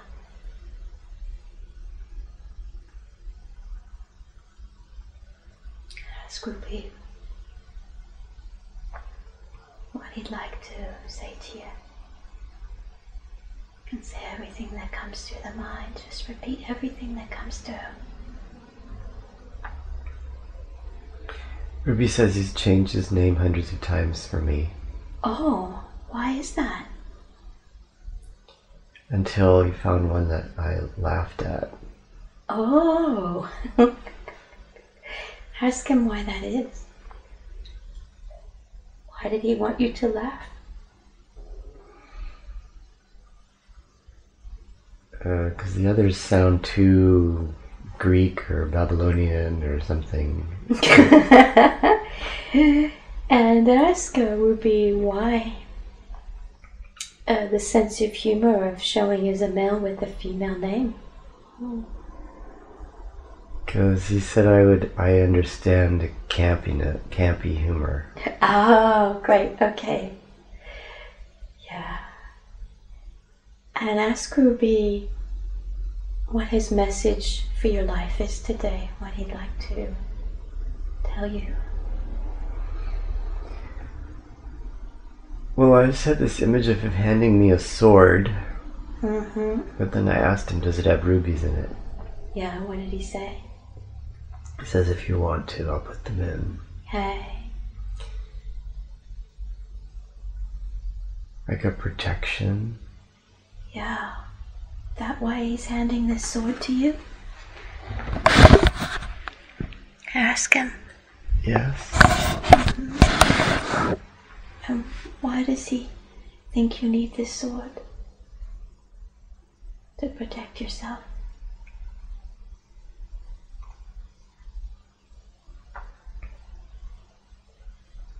He says I'm in a pretty safe place in life now. Surrounded by people who are pretty safe. But that I get very comfortable in my safety and I forget how to defend myself. Oh. I'm easily hurt, offended.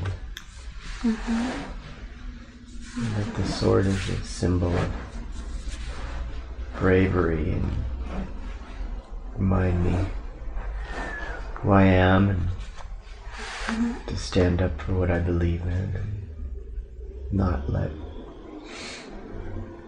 others take advantage of me. Yeah, and this sword he's given you, how should you be holding this sword, or has he placed this within you that will protect you from now on? What does Ruby have to say? He's handed it to me, and I'm holding it. It's just glowing with white light, and I touch it to my heart, and it feels like it becomes part of me. Wonderful. Ask Ruby, is there anyone particular that you need to defend yourself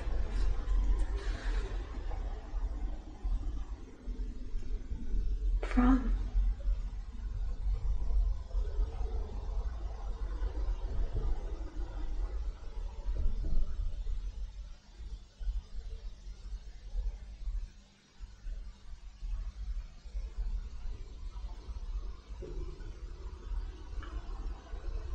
He said, not at the moment.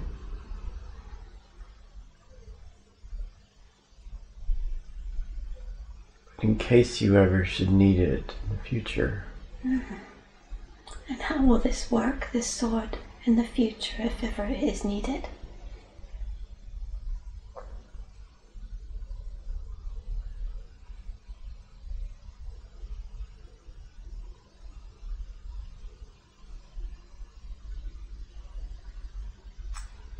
He said, just think of the sword when you're afraid. Okay. And it will give you courage. Wonderful. Ask Ruby if we can now connect with the superconscious. If he can now, Ruby, connect with the superconscious so we can ask the questions.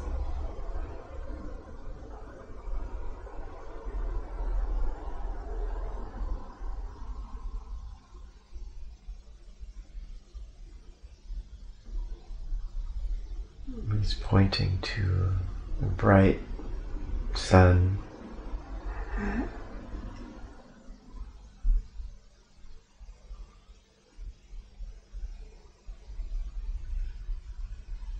And why is he pointing to this bright sun? Ask him.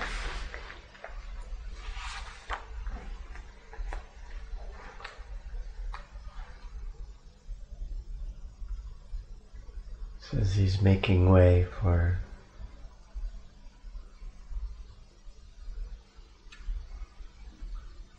us to talk to a greater, I don't have a word for it, greater thing. Okay, so as we're connecting to that now, all the cells of the body and the aura are filled with this powerful light, the superconscious, filled with love and healing and wisdom and joy. All the cells of the body and the aura as well is filled with this beautiful power, love and knowing all the answers that's within the highest good, the healing as well. And when this connection is made, let us know.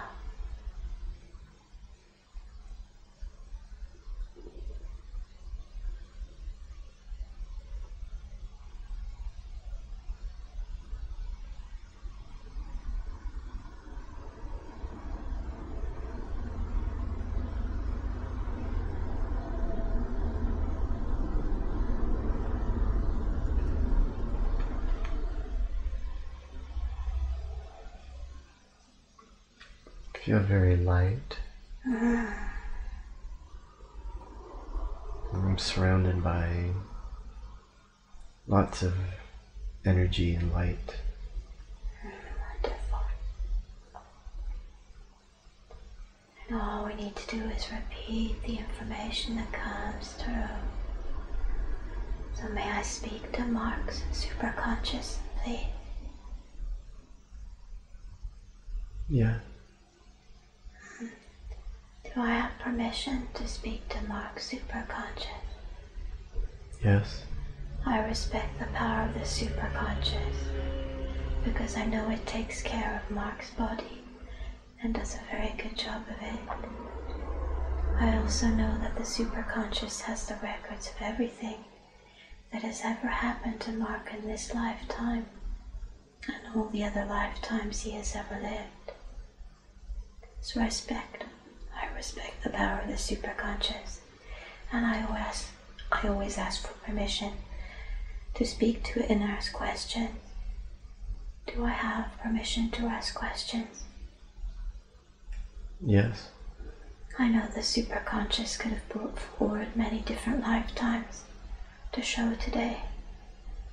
You chose to bring forward the lifetime of the wave for him to see. Why did you pick that lifetime to show him? To show him that we were all once together, connected to each other, part of one group, intertwined and intermingling with each other. And what did that particular life have to do with Mark's life today? So he doesn't feel alone, that he feels that everything and everyone are connected to each other.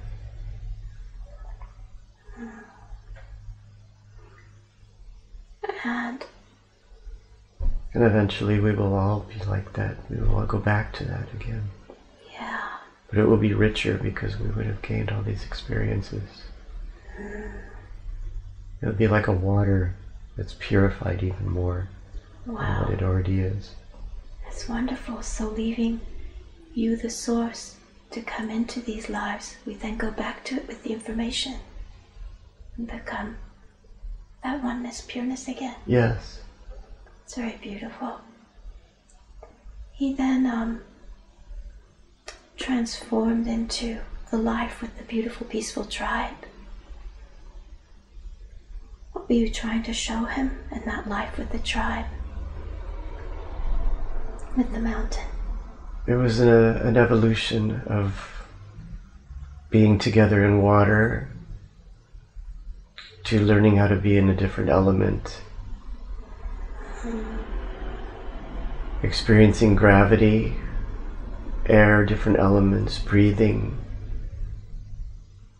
different sensory experiences. The feeling of being an individual for the first time ever. Yeah. This was the first time he ever experienced being an individual. And what did that past life have to do with his life today? He's making efforts in trying to reconnect with the group consciousness. Ah, I see. This lifetime for him has been a huge leap as far as spirituality is concerned. He felt alone and individual for many lifetimes before this. And in this life he's begun to get a glimpse of what it might be like to come back to the source of where we all come from. That's such a beautiful message too, and everything you've shown today, that from that beautiful purity of the water and the wave, we have these experiences and then we go back to it even richer. The information.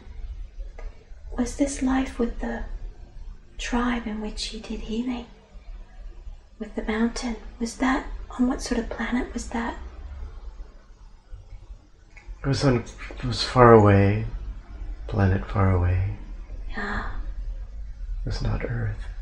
Yeah. They live a long time. He lived for a long time, much longer than a normal human life on Earth. You then showed the life of the bird human. Why did you pick that lifetime to show him? Because that was the first lifetime that he experienced negative human emotions. Greed, hate, war, conflict. He was making a transition from the bird people who just knew love and group living and community. And they were experiencing war for the first time and conflict. Yeah. They needed to learn how to become brave. That's why his group left. They needed to learn how to become courageous. They needed to learn how to fight. And what did that life have to do with his life today? Because he doesn't always know how to be a warrior. He used to be. It would be good to learn to bring some elements back of being a warrior.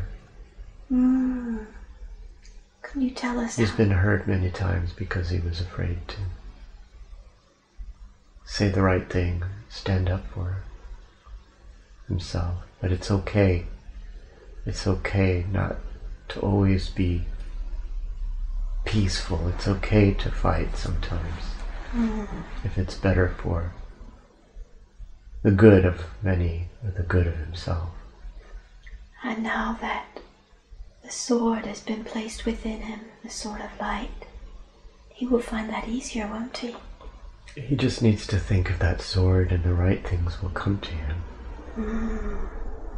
Why is he here on Earth? What is his mission? He's here to learn how to be kind. He had some lifetimes where he wasn't always kind to people. He was afraid. It's in his nature to be kind. It's good for him to practice kindness.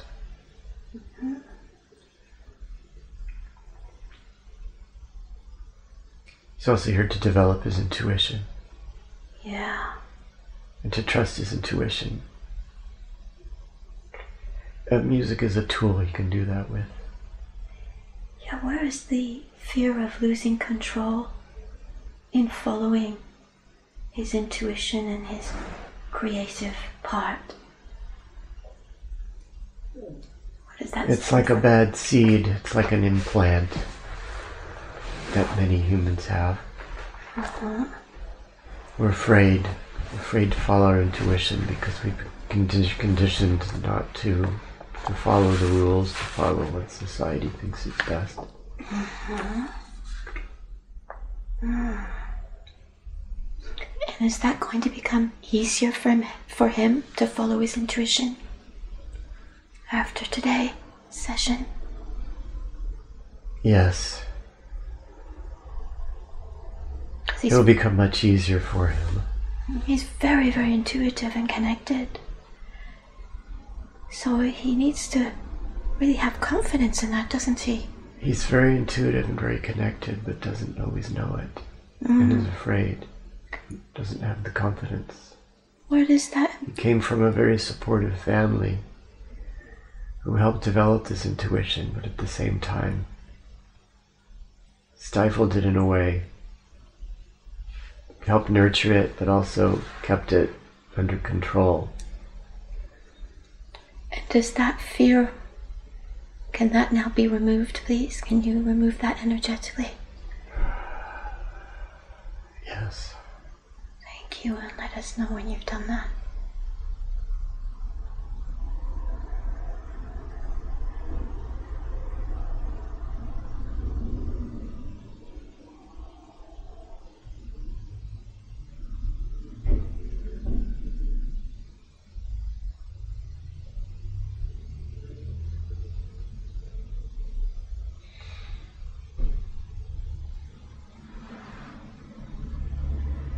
More courage now. Yeah, he's very courageous. He's like the lives we visited today. He's retransformed himself many times in different sort of lives. I was quite impressed with that this morning. That's very interesting. You showed him a similar sort of different lives that he saw today with that transformation each time. Are there any other past life issues that are affecting his current self? He asks.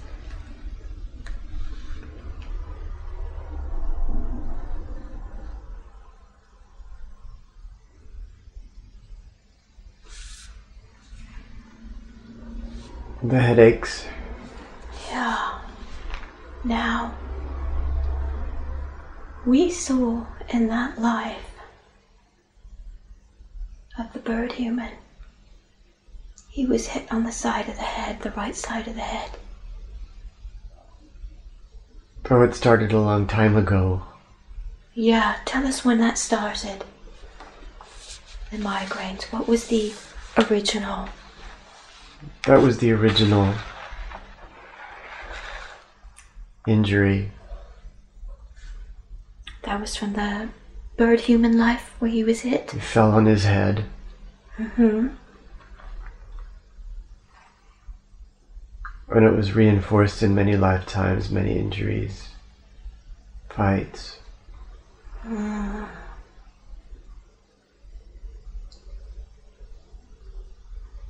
What does the head represent? And the right side?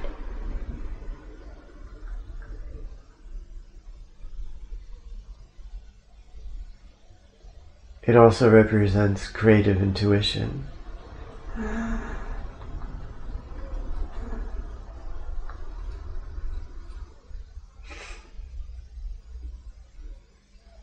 And so why has it been bothering him today, his whole life, these headaches on the right side?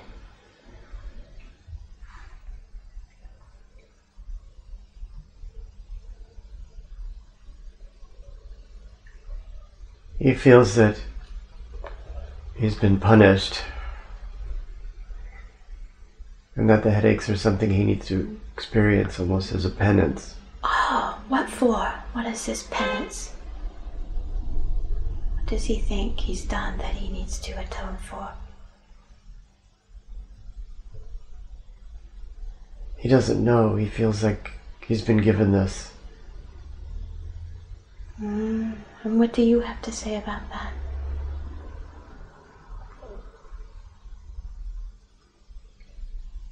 I think he's suffered enough. Yeah. And for his life today, you say the right side? You're talking about the indications of what the headaches are. What are they in his life today trying to tell him?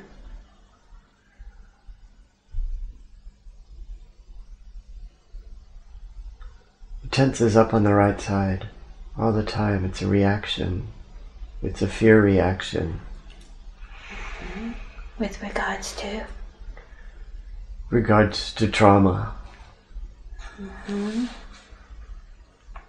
To past life injuries, to the accident he was in with his mother before he was born, to it's his tendency to tense up on the right side. The tension builds up and builds up and builds up until it manifests as a headache. Now, can you take away the past life memories from when he was hurt now? We take away the trauma from those past lives where he was hurt. It's time. Yeah.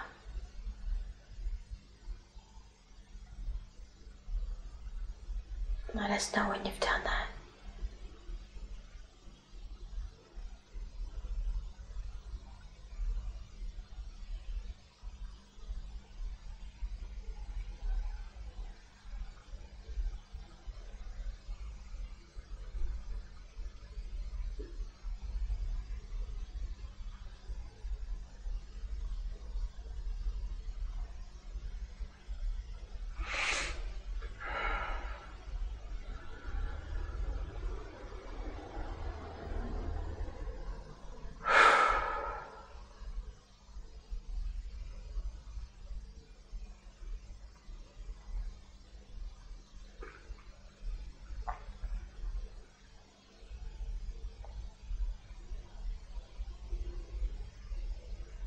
Done. Thank you. What does he need to do with the right side of his head from now on? What is the message?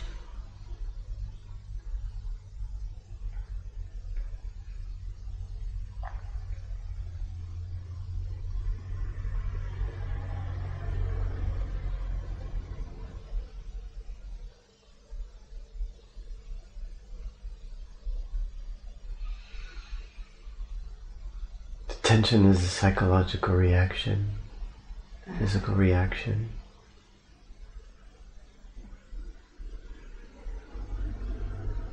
Well, so what does he need to do from his side of things to keep that creative, intuitive side going? Learn how to have fun. Yeah, have fun. Yeah, he doesn't need to be tense, does he? Enjoy movement. Like the wave. What'd you Dance. say? Yeah. Now, we'd like to connect from the moment of his conception, we'd like to connect now with the moment of when he was conceived to when he was born. And just have a look if there's anything else to clear out and detach him from. Looking at the moment of conception and through all the 9 months until when he was born, to see if there's anything else.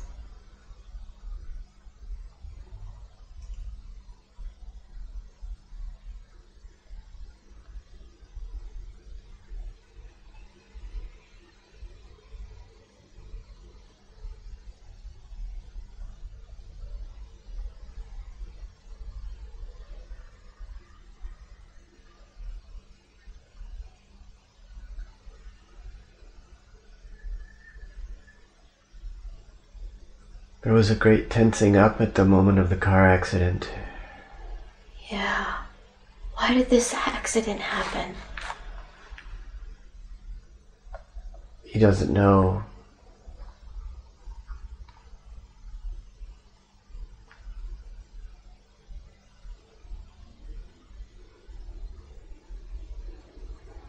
But his mother told him that she was thrown from the car, or dragged.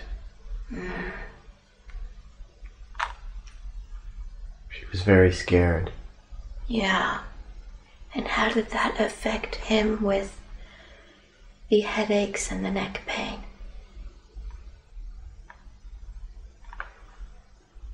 Most of the tensing up was on the right side. And this is connected to the neck pain as well? Yes. He had. So can you detach him? It's very connected to his mother's health as well. Yeah. And her reaction. Can you detach him from all of that now, please? Because he doesn't need it anymore. And it never belonged to him in the first place, did it? So he doesn't need it, does he? No. So let's take that away now. And let us know when you've detached him from all of that.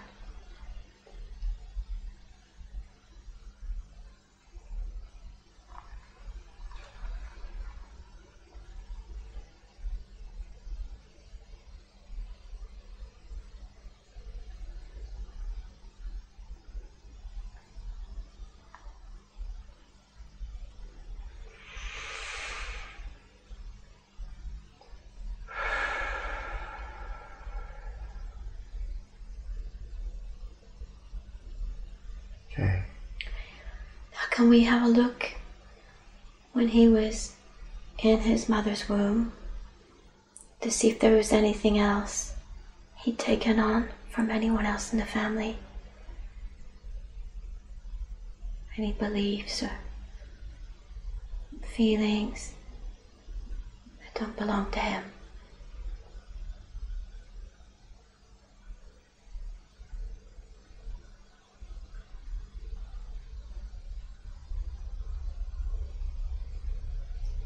He often felt he was smothered with love. Suffocated. because his life represented for them the life that they didn't have. Oh, and when he was in the womb, what did he pick up on? Overprotection. Overprotection. Mm-hmm. And lots of love. Mm-hmm. But overprotection. How did that affect him until today? Made him insecure. Oh, insecure about what particularly? His confidence. Oh, to survive on his own? Yes. So can you take away all of that, please? Take away this insecurity. He loves his mother. He doesn't want to hurt her. He won't hurt her. He'll be freeing them both. Do you agree with that? Yes. Okay. So now take away that feeling of being overprotected.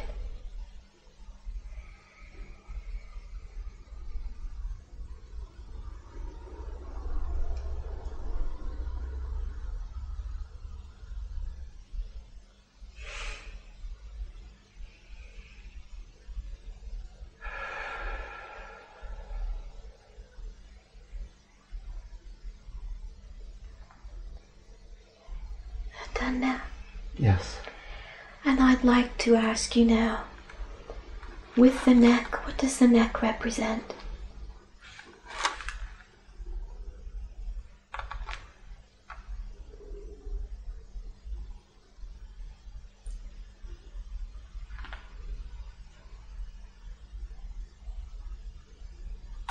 A conduit between the mind and movement in physical space. Can you do a healing for his neck now?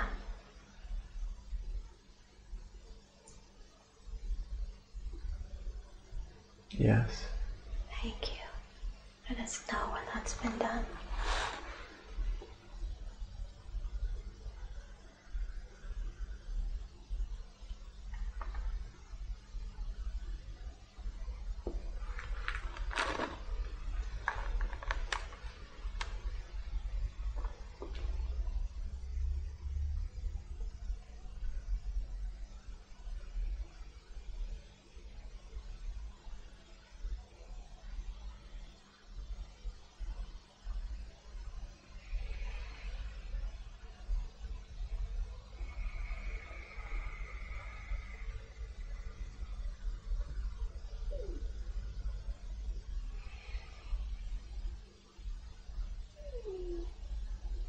Okay.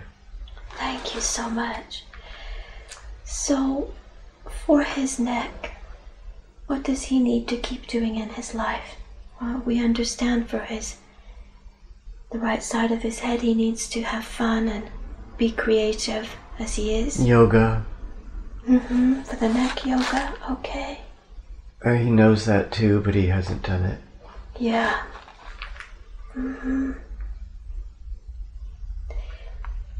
Well, he will do that.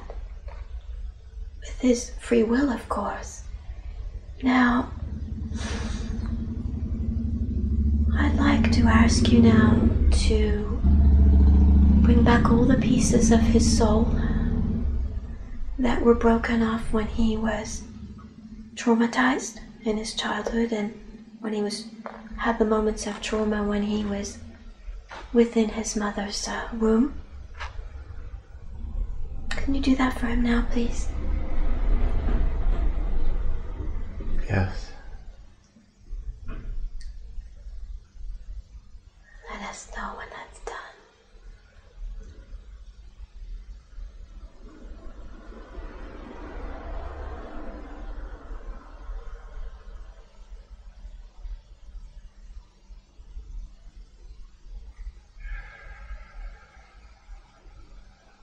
Okay. Thank you so much.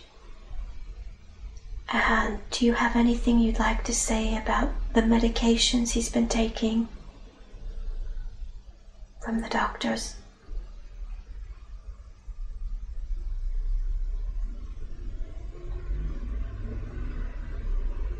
Yes, they have changed his brain chemistry.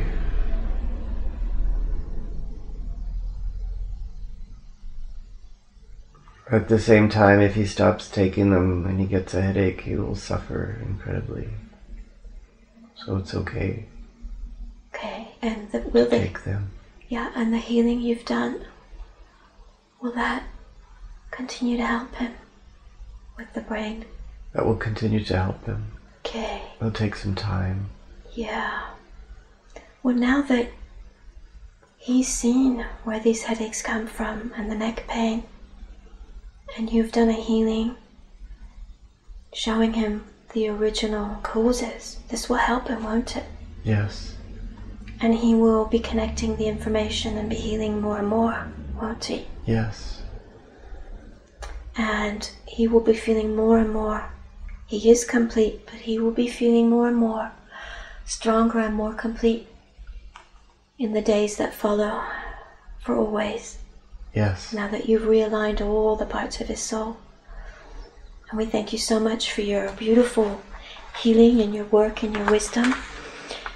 Now, this morning, in fact, last night when he was sleeping, this morning he had a dream in which he saw a picture of his family, in which there was one person he doesn't know. What was this you were trying to show him? That's Ruby. It's Ruby! Now, why did Ruby want to... What was Ruby trying to say? Ruby's with us as well. And well, Ruby, he asked Ruby, before he knew her name, his name, to show himself to him. That's what Ruby did. That's wonderful. Now, why did Ruby pick just before the session today to do that?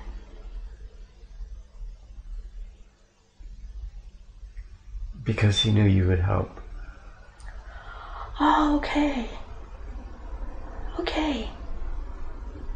I thank Ruby for her confidence.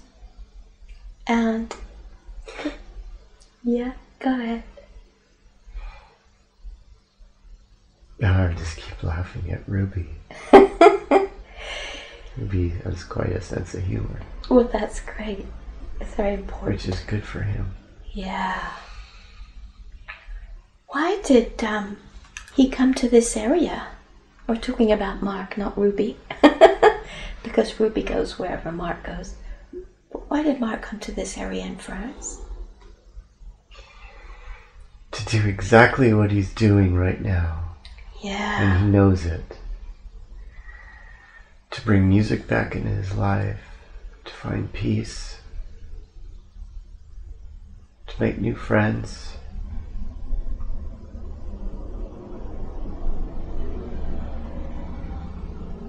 And the job he just started, it's given him a sense of purpose again. Yeah. And will allow him to grow even more. To work with kids, to help people, to learn how to have fun himself with music again. Yeah, that's something. It's a big message you sent to him, given him today, to have fun and be in joy. Because if the kids don't have fun, they'll let him know it. Yeah. What was he supposed to learn from his mom?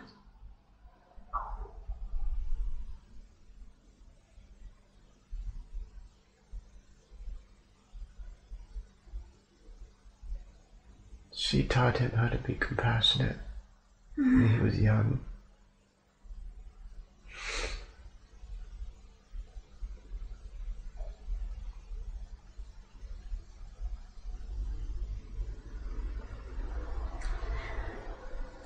She wishes as well as he does that they could have gotten to know each other more, longer, before she died. Is there anything she'd like to say? But it's okay. Yeah. Because she's with him. Yeah. And when she was on Earth, she said she found it difficult. She seemed to find it difficult that Mark is gay. Is there anything she'd like to say about that? It's okay. What was the learning for her and for Mark with that?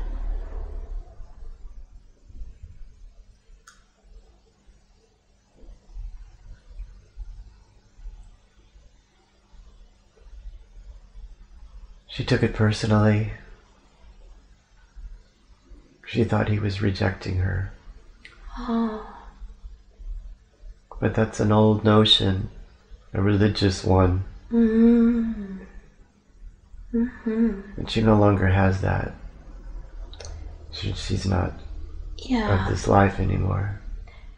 So was that to help her learn tolerance? Yes. And what was it supposed to help Mark with?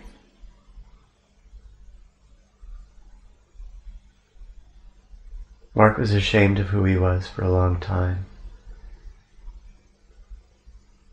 It helped him to be more honest, to be more open. Mm-hmm. To accept himself? Mm-hmm. Yeah. Well, I'm very glad that you have these beautiful answers to help understand.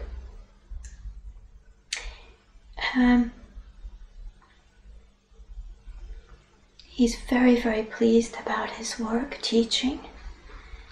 And he said there were many years he hadn't focused on his heart. But healing was a very big part of it with his years as a nurse. And what would you like to say about that? Because I find very interesting he's had many lives in this life already. First as doing music, and then being a nurse, and then coming here and doing all that he's doing again now in a different way. What was the healing part of his life? He helped many people. Yeah. But he doesn't know it. He doesn't realize it. Well, he will now, won't he, hearing this? He was very upset with other aspects of working in the healthcare. The pressures of money with health insurance and administration and all of the ridiculous protocols and the wastefulness, the medical waste, the pollution. All these things upset him. It distracted him from what his essential healing ability was all about. He did touch all those patients and all those people, and they felt it. That's so wonderful. But he easily got disillusioned and tired from it, from all the other he things. He did a lot of wonderful work. And we saw in the lives we saw today, his work healing, which was just amazing, which confirmed that. Is there anyone in the past lives we saw today that he has known in this life?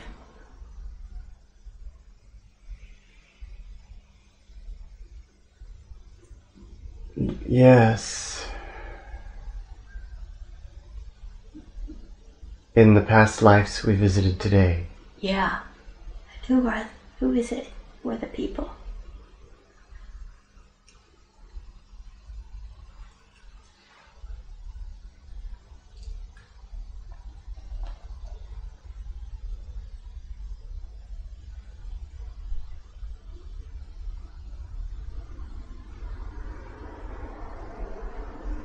Him and his sister have been together many lifetimes. Yeah. Was his sister in one of these lives we saw today? Yes. Which one was that? She was in the village with him. In the water. Yeah.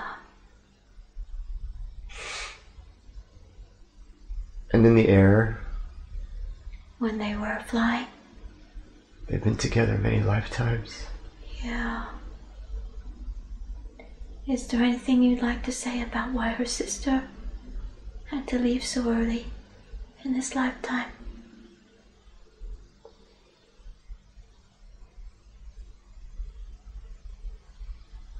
That was her destiny. Mm-hmm.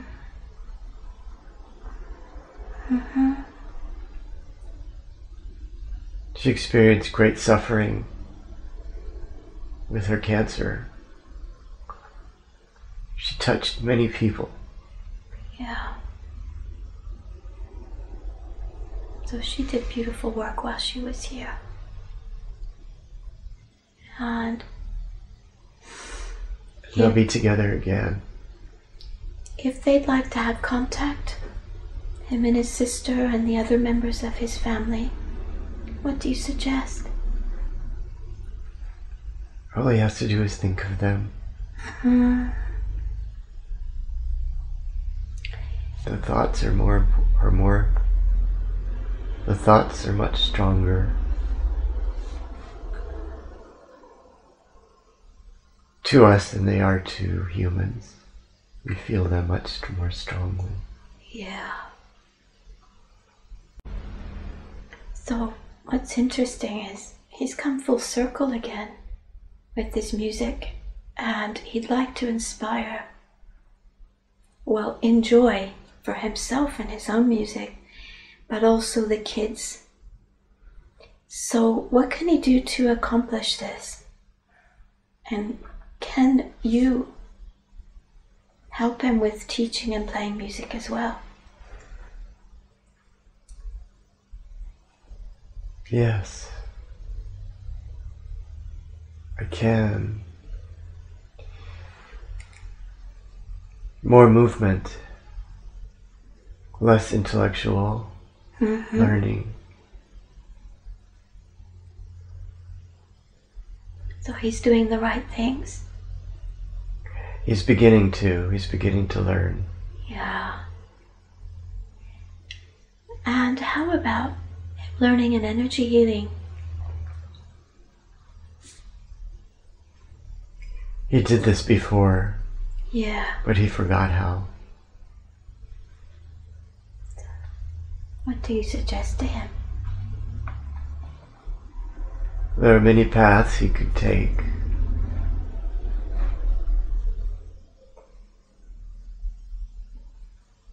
He just needs to follow his heart and find the right path and to actually decide to do it. Okay. He's been going back and forth on this one for 35 years. But that's something he can do for the joy and pleasure if he wants to one day. Yes. There's nothing to stop him. Yes. And what's amazing, he's reinvented his life many times, doing different jobs very competently because he enjoys it. He's always been curious. Yeah. It's a great thing to have. And he loves what he does, so he needs to stay in the joy of what he likes doing in his life. And he has a very deep connection with his cat Chica that is stronger than any animal he's ever had. Now, she disappeared for 6 weeks a couple of years ago, and they found her across the Lot River. How did she get there?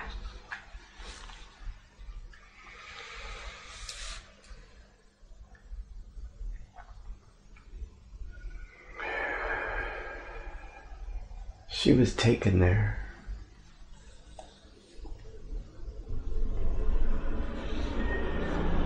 Well, Ruby says she went through a wormhole.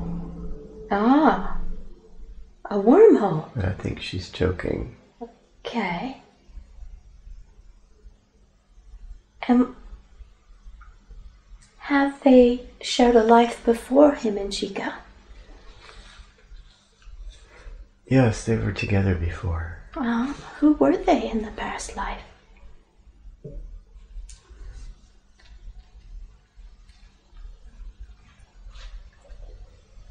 Chica was a large cat.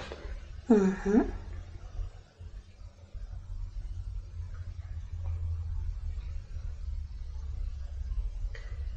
And they were together a long time ago. What? Who was Mark in that past life?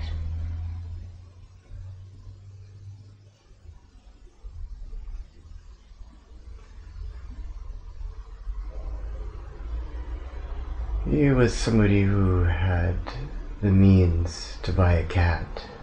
Oh. Was it? A large cat that he turned into a pet. Yeah. What was their life together?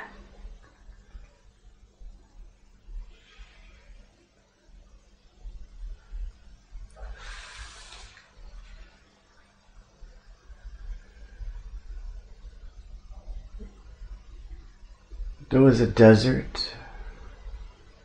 It was in a hot country.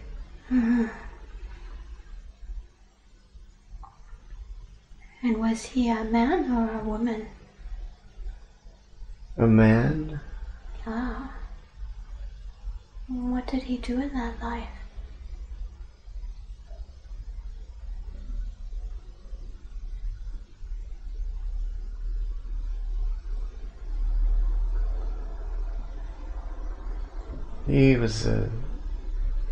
He had money.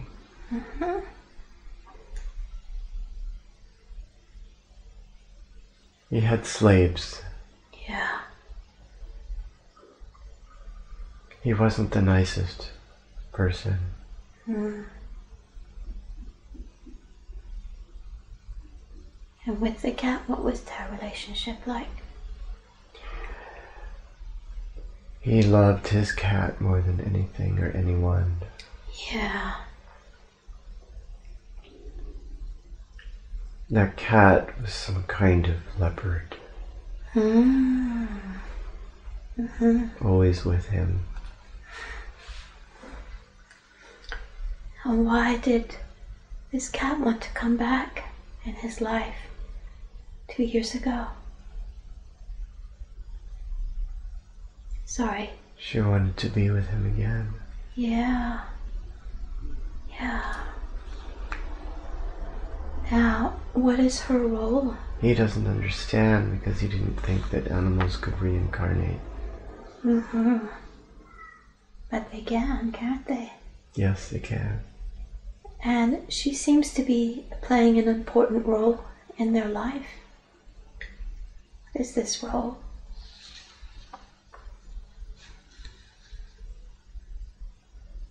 Their time in France wasn't always easy. You talking about the life today? Yes. It's good now, but it was very unstable for the first 3 years. She provided an anchor for them. Okay. It's very interesting. There's another cat coming at the very precise moment. I hear. I can put the cat out. It's okay. Is it not going to disturb? No, it's fine. Okay. Now, That's what they do. They provide anchors. they provide anchors, yes. So Chica's provided a very good anchor. And Mark believes in spiritual guides, but he would like to be more aware of them. How can he develop this ability? Oh, he's met Ruby. Yeah, exactly. So he has this ability, doesn't he? Keep asking for help. Now, he usually meditates for up to 1 hour a day most of the time. And he'd like to deepen his spiritual connection with you.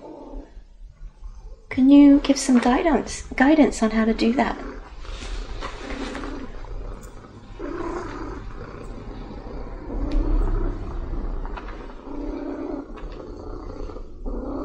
He needs to visualize an object which will help deepen his concentration. Okay, what sort of object would you suggest would be the best for him? A pyramid of white light.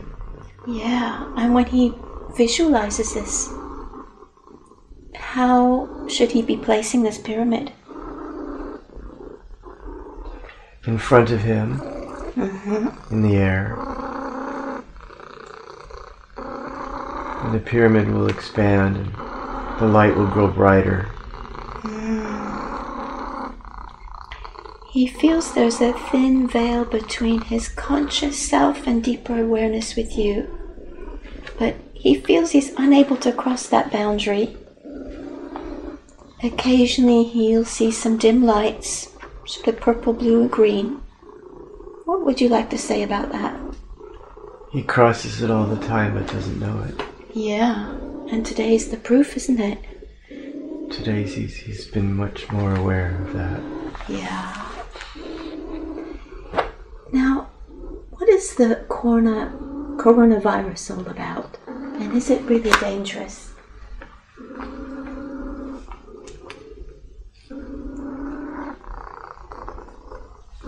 It's being used by many.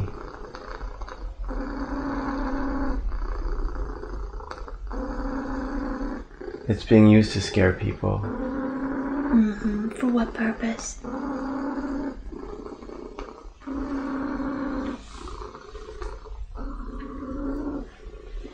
To control people. It is real, but it's not as dangerous as many people feel it is. What do you suggest people do regarding this situation?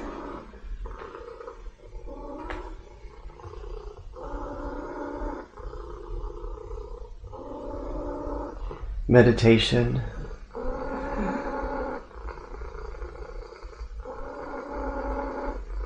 Living life at a higher frequency will prevent the virus from entering into your system. More meditation the better. Less meat. Fresh air. All the things that we know to be of health. Pure water. When you say, what caused this coronavirus?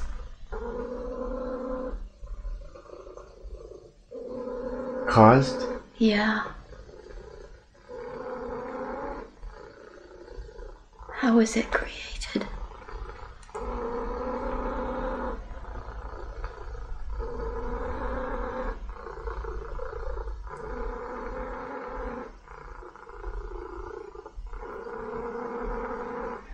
It's always been there. Our actions on this planet are releasing organisms that before lived in small populations. We didn't create it, but we've caused it to expand,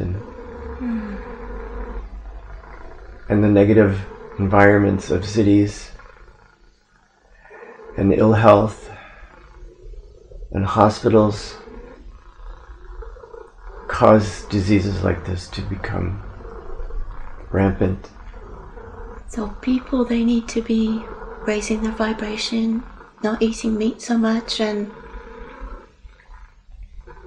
to be meditating as well. Yes.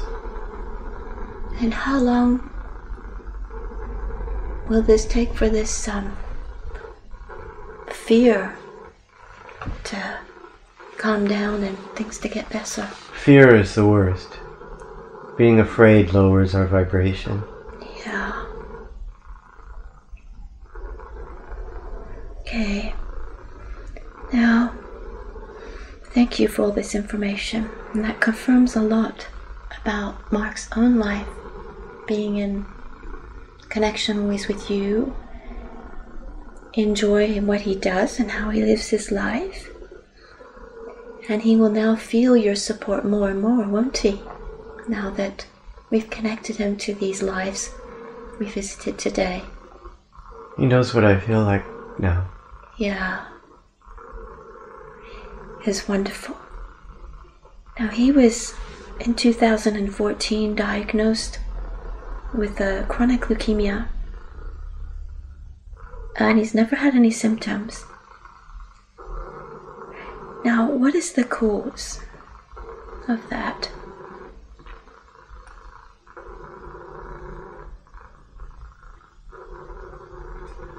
Him and his mother had the genotype.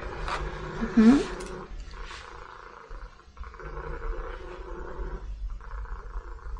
Why did And a life event that causes great stress can trigger that, as radiation did with her. So what caused it in him? The period of great stress he experienced. Yeah. And he, this morning, connected to you and felt there was a past life issue as well. Can you tell us a bit about that? What you'd like to say?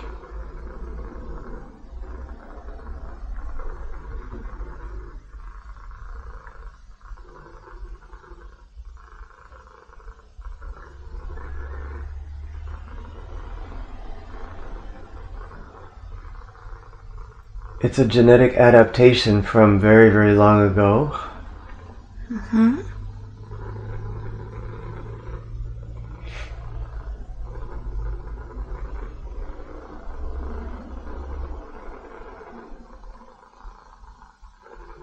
I don't have the medical terminology to explain it very well. That's okay. Can you tell us if there was any past life issue? As an organism evolved to survive in a different environment, some traits are beneficial and others are not. And what it's a trait that allowed him to survive well in one environment, but was maladaptive in the other. And a fairly recessive trait that great stress activated. I get it. Yeah, so it was the stress that caused it in this time. But he shouldn't worry too much. Mm-hmm. Was there lots of meditation with the pyramid will help. And was there a particular past life link you can tell us about? What went on in that life? A little bit so we can release that?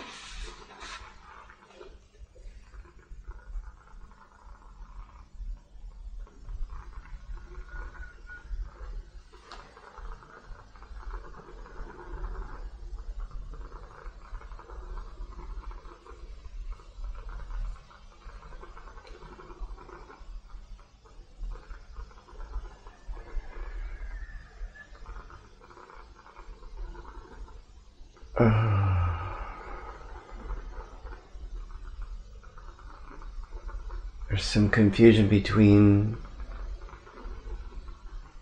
the subconscious and my own images. Okay. I'm seeing primitive men on the savannah. Mm-hmm. Mm-hmm. And what happened? Let's just get the information through as it comes through. We can trust it. We know that you're all connected together. Who was he in that savannah scene? A nomadic hunter-gatherer. Mm-hmm. That evolved the ability over many, many, many generations to withstand diseases. Mm-hmm.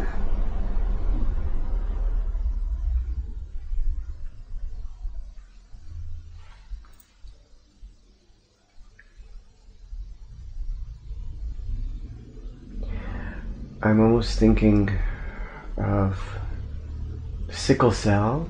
Mm-hmm. And how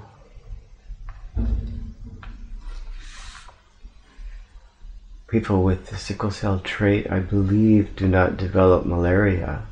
Mm-hmm.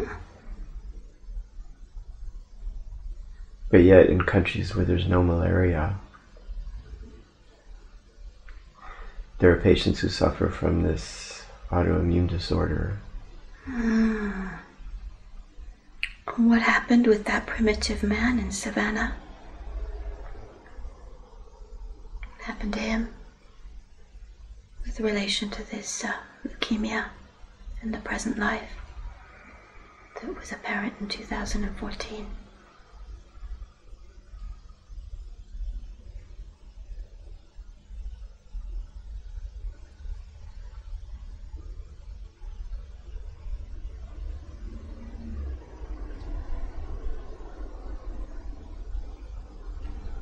I'm not sure.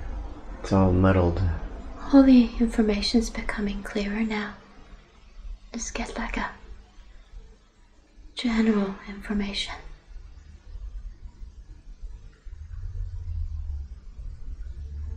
Just say all the things that you superconscious are coming through with.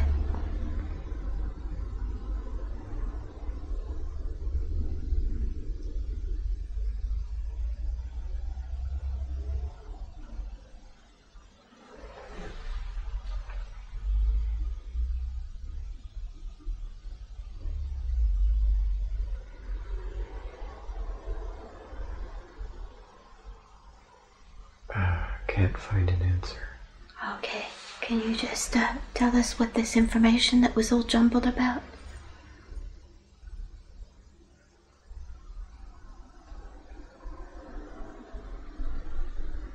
I feel I'm no longer connected to the subconscious. This is me just I'm gonna imagining things. No, but it's never just imagination. So we're connected to Ruby, who is fused with the superconscious. And all we need to do is repeat the information that's coming through from Ruby now. Does Ruby agree to do this? So we can continue. We've nearly finished for today. Yes. Now, what does Ruby have to say? What was the connection with the primitive man in the savannah and the leukemia? What do we need to understand about that?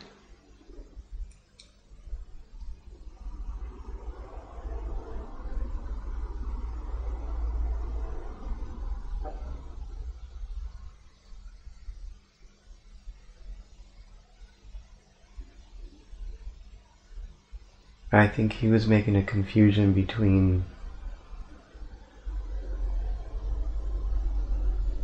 having a genetic trait that is beneficial in one hand but can be maladaptive in another. Was that a trait that he had as a primitive man in the savannah? Yes, he had a resistance to many diseases. And had he brought that into his present life as Mark? Somewhat. And so you're saying he doesn't need to worry about it? So how can he stay healthy?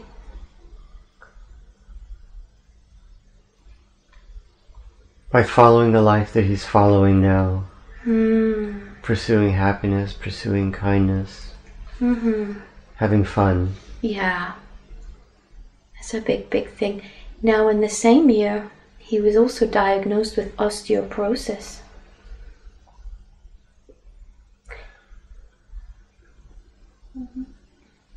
What is osteoporosis? What is its signification? What does it mean?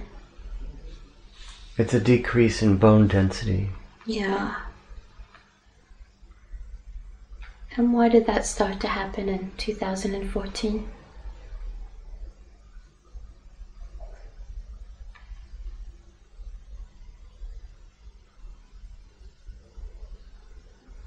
Need more light.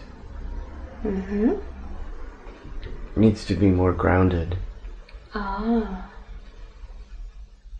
Now was this was after the shock, things going on in his life at that time?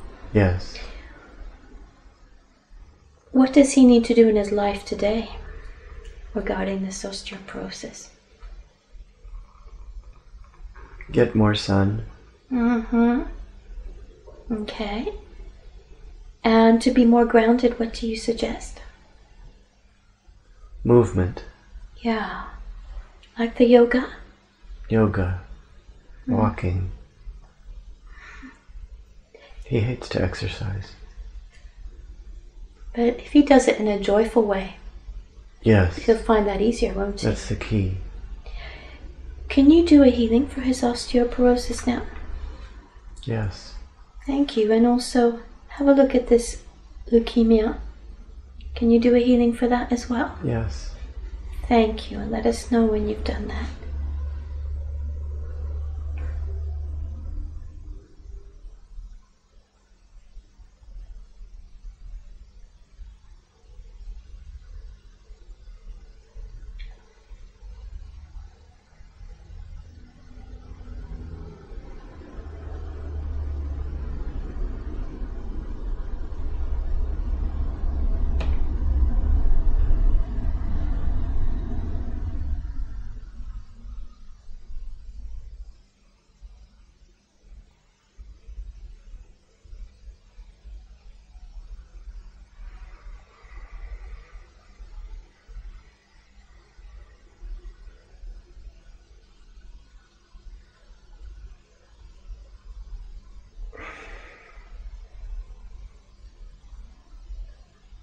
Okay. Now, should he give up smoking? Yes. So why does he smoke? What's the reason for that? Anxiety. What was this anxiety about? Can we go to the root cause of that? Socializing. Socializing. Now, where does the fear of socializing come from? It's a great loss of energy, great draining of energy around other people. For insignificant chatter. And is there a current life or past life event that is the cause of this anxiety of having to be sociable?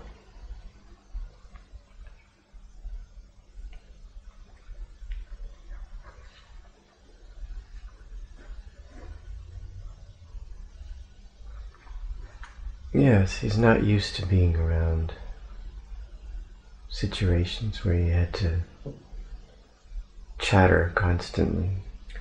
It's kind of a new thing. I see. So nothing negative, it's just that he's not used to it. Right.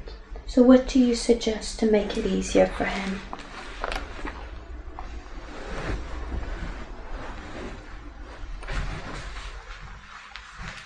It's hard to force one's thinking into the thinking of another group that one doesn't totally identify with.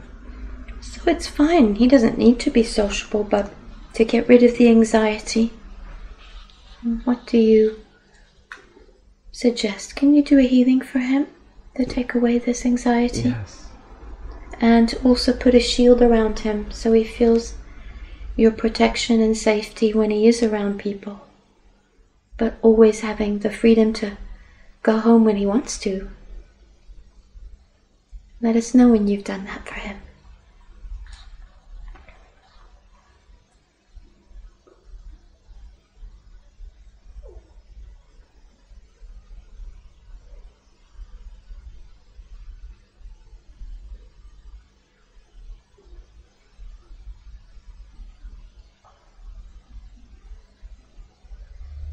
The sword will help here as well. Yeah. So can he just think of the sword when he's in any situation like that, and it will help him feel better? Yes. Okay. Let us know when you finish that healing. Okay.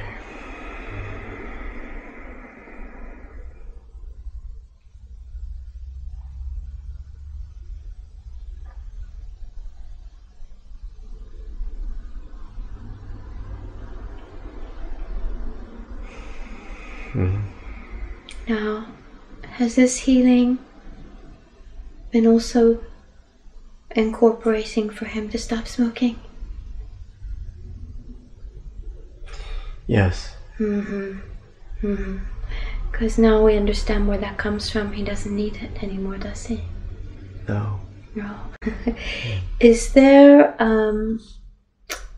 any other activity, anything about his nutrition or electromagnetic fields that he needs to know about and or to avoid?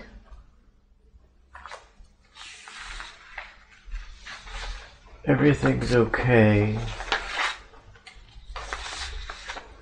He needs to drink pure water. And I've suspected this for a while too, so it's been a lot on my mind lately. Yeah. I think the other things I'm doing are okay. Moderation. Yeah. Super conscious. We would like the best for Mark's life and his physical, mental, and spiritual evolution. Can you do a scan of his body and aura and tell us how they are, please?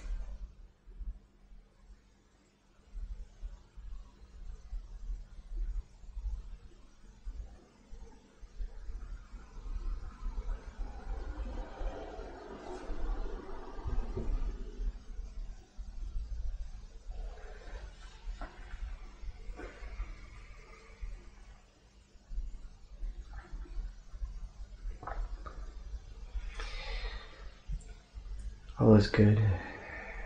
Wonderful. And can you now clean and recharge all his chakras, please? And let us know when you've done that.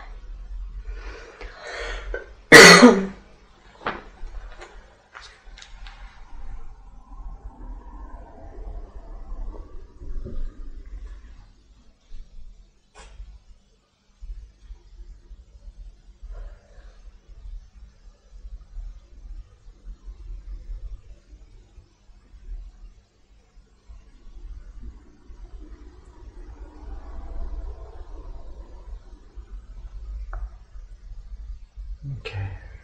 Thank you. Soul is wonderful in the body of soul. Soul is wonderful in the body, and soul and Mark are in complete and marvelous harmony. The body and soul of Mark are in complete and marvelous harmony. Has Mark forgiven everyone that he has needed to forgive today? Yes. And I would also like you, superconscious, please, to raise Mark's vibrational rate so that Mark can receive messages from you more clearly, yes, from now on and for always. Do you agree?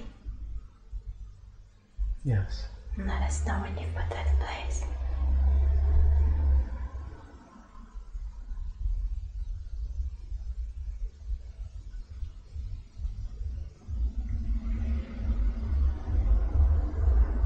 Okay.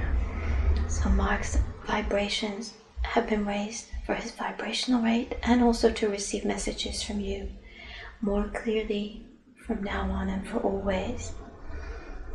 And does he need to visualize the white light before going to sleep each night to continue the healing you've been doing? Yes. Can you ensure he does this? Yes. So each night before Mark goes to sleep, Mark will visualize the white light so as to continue the healing you've done. Has Mark received all the information he needed today? Yes. Wonderful. And can you send to him confirmation of all that he's received today in the weeks, the days, and the months that follows until everything has been healed and integrated? Yes. And can you tell us, please, who you are? Because you've been talking for a while now today. So can you please explain in your own words in a way he can understand who you are?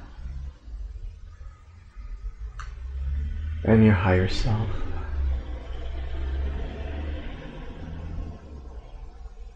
Do you have any final message you'd like to give to Mark?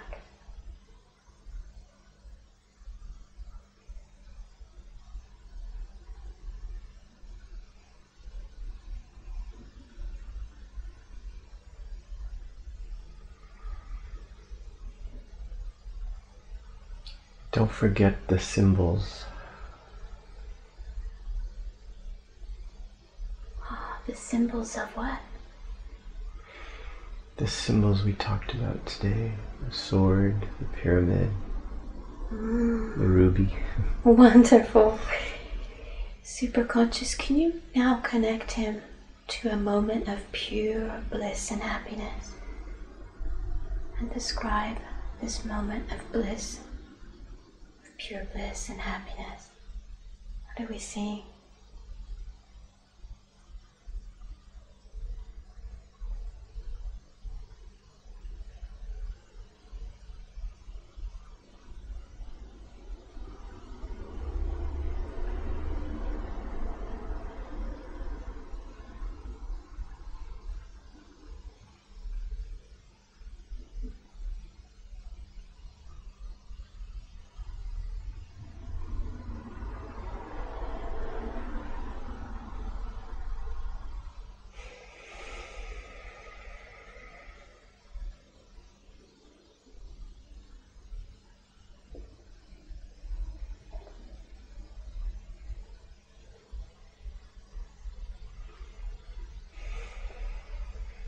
What is it we're seeing in this moment? Just a gentle, like floating, gentle blue light.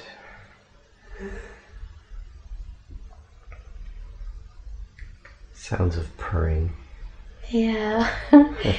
Can you anchor this happiness and bliss in all the cells of his body and his aura? Do you agree to do that? Yes. And this happiness, so that this happiness will intensify more and more from this moment forward. Let us know when this has been anchored within him.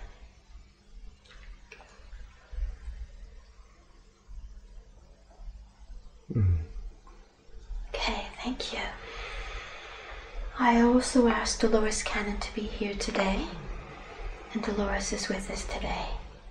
Does Dolores have anything she would like to say to Mark?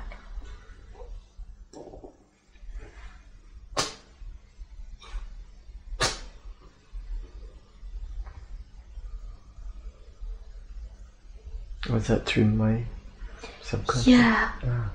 So Dolores is also with us today. Would she like to say anything before we say goodbye?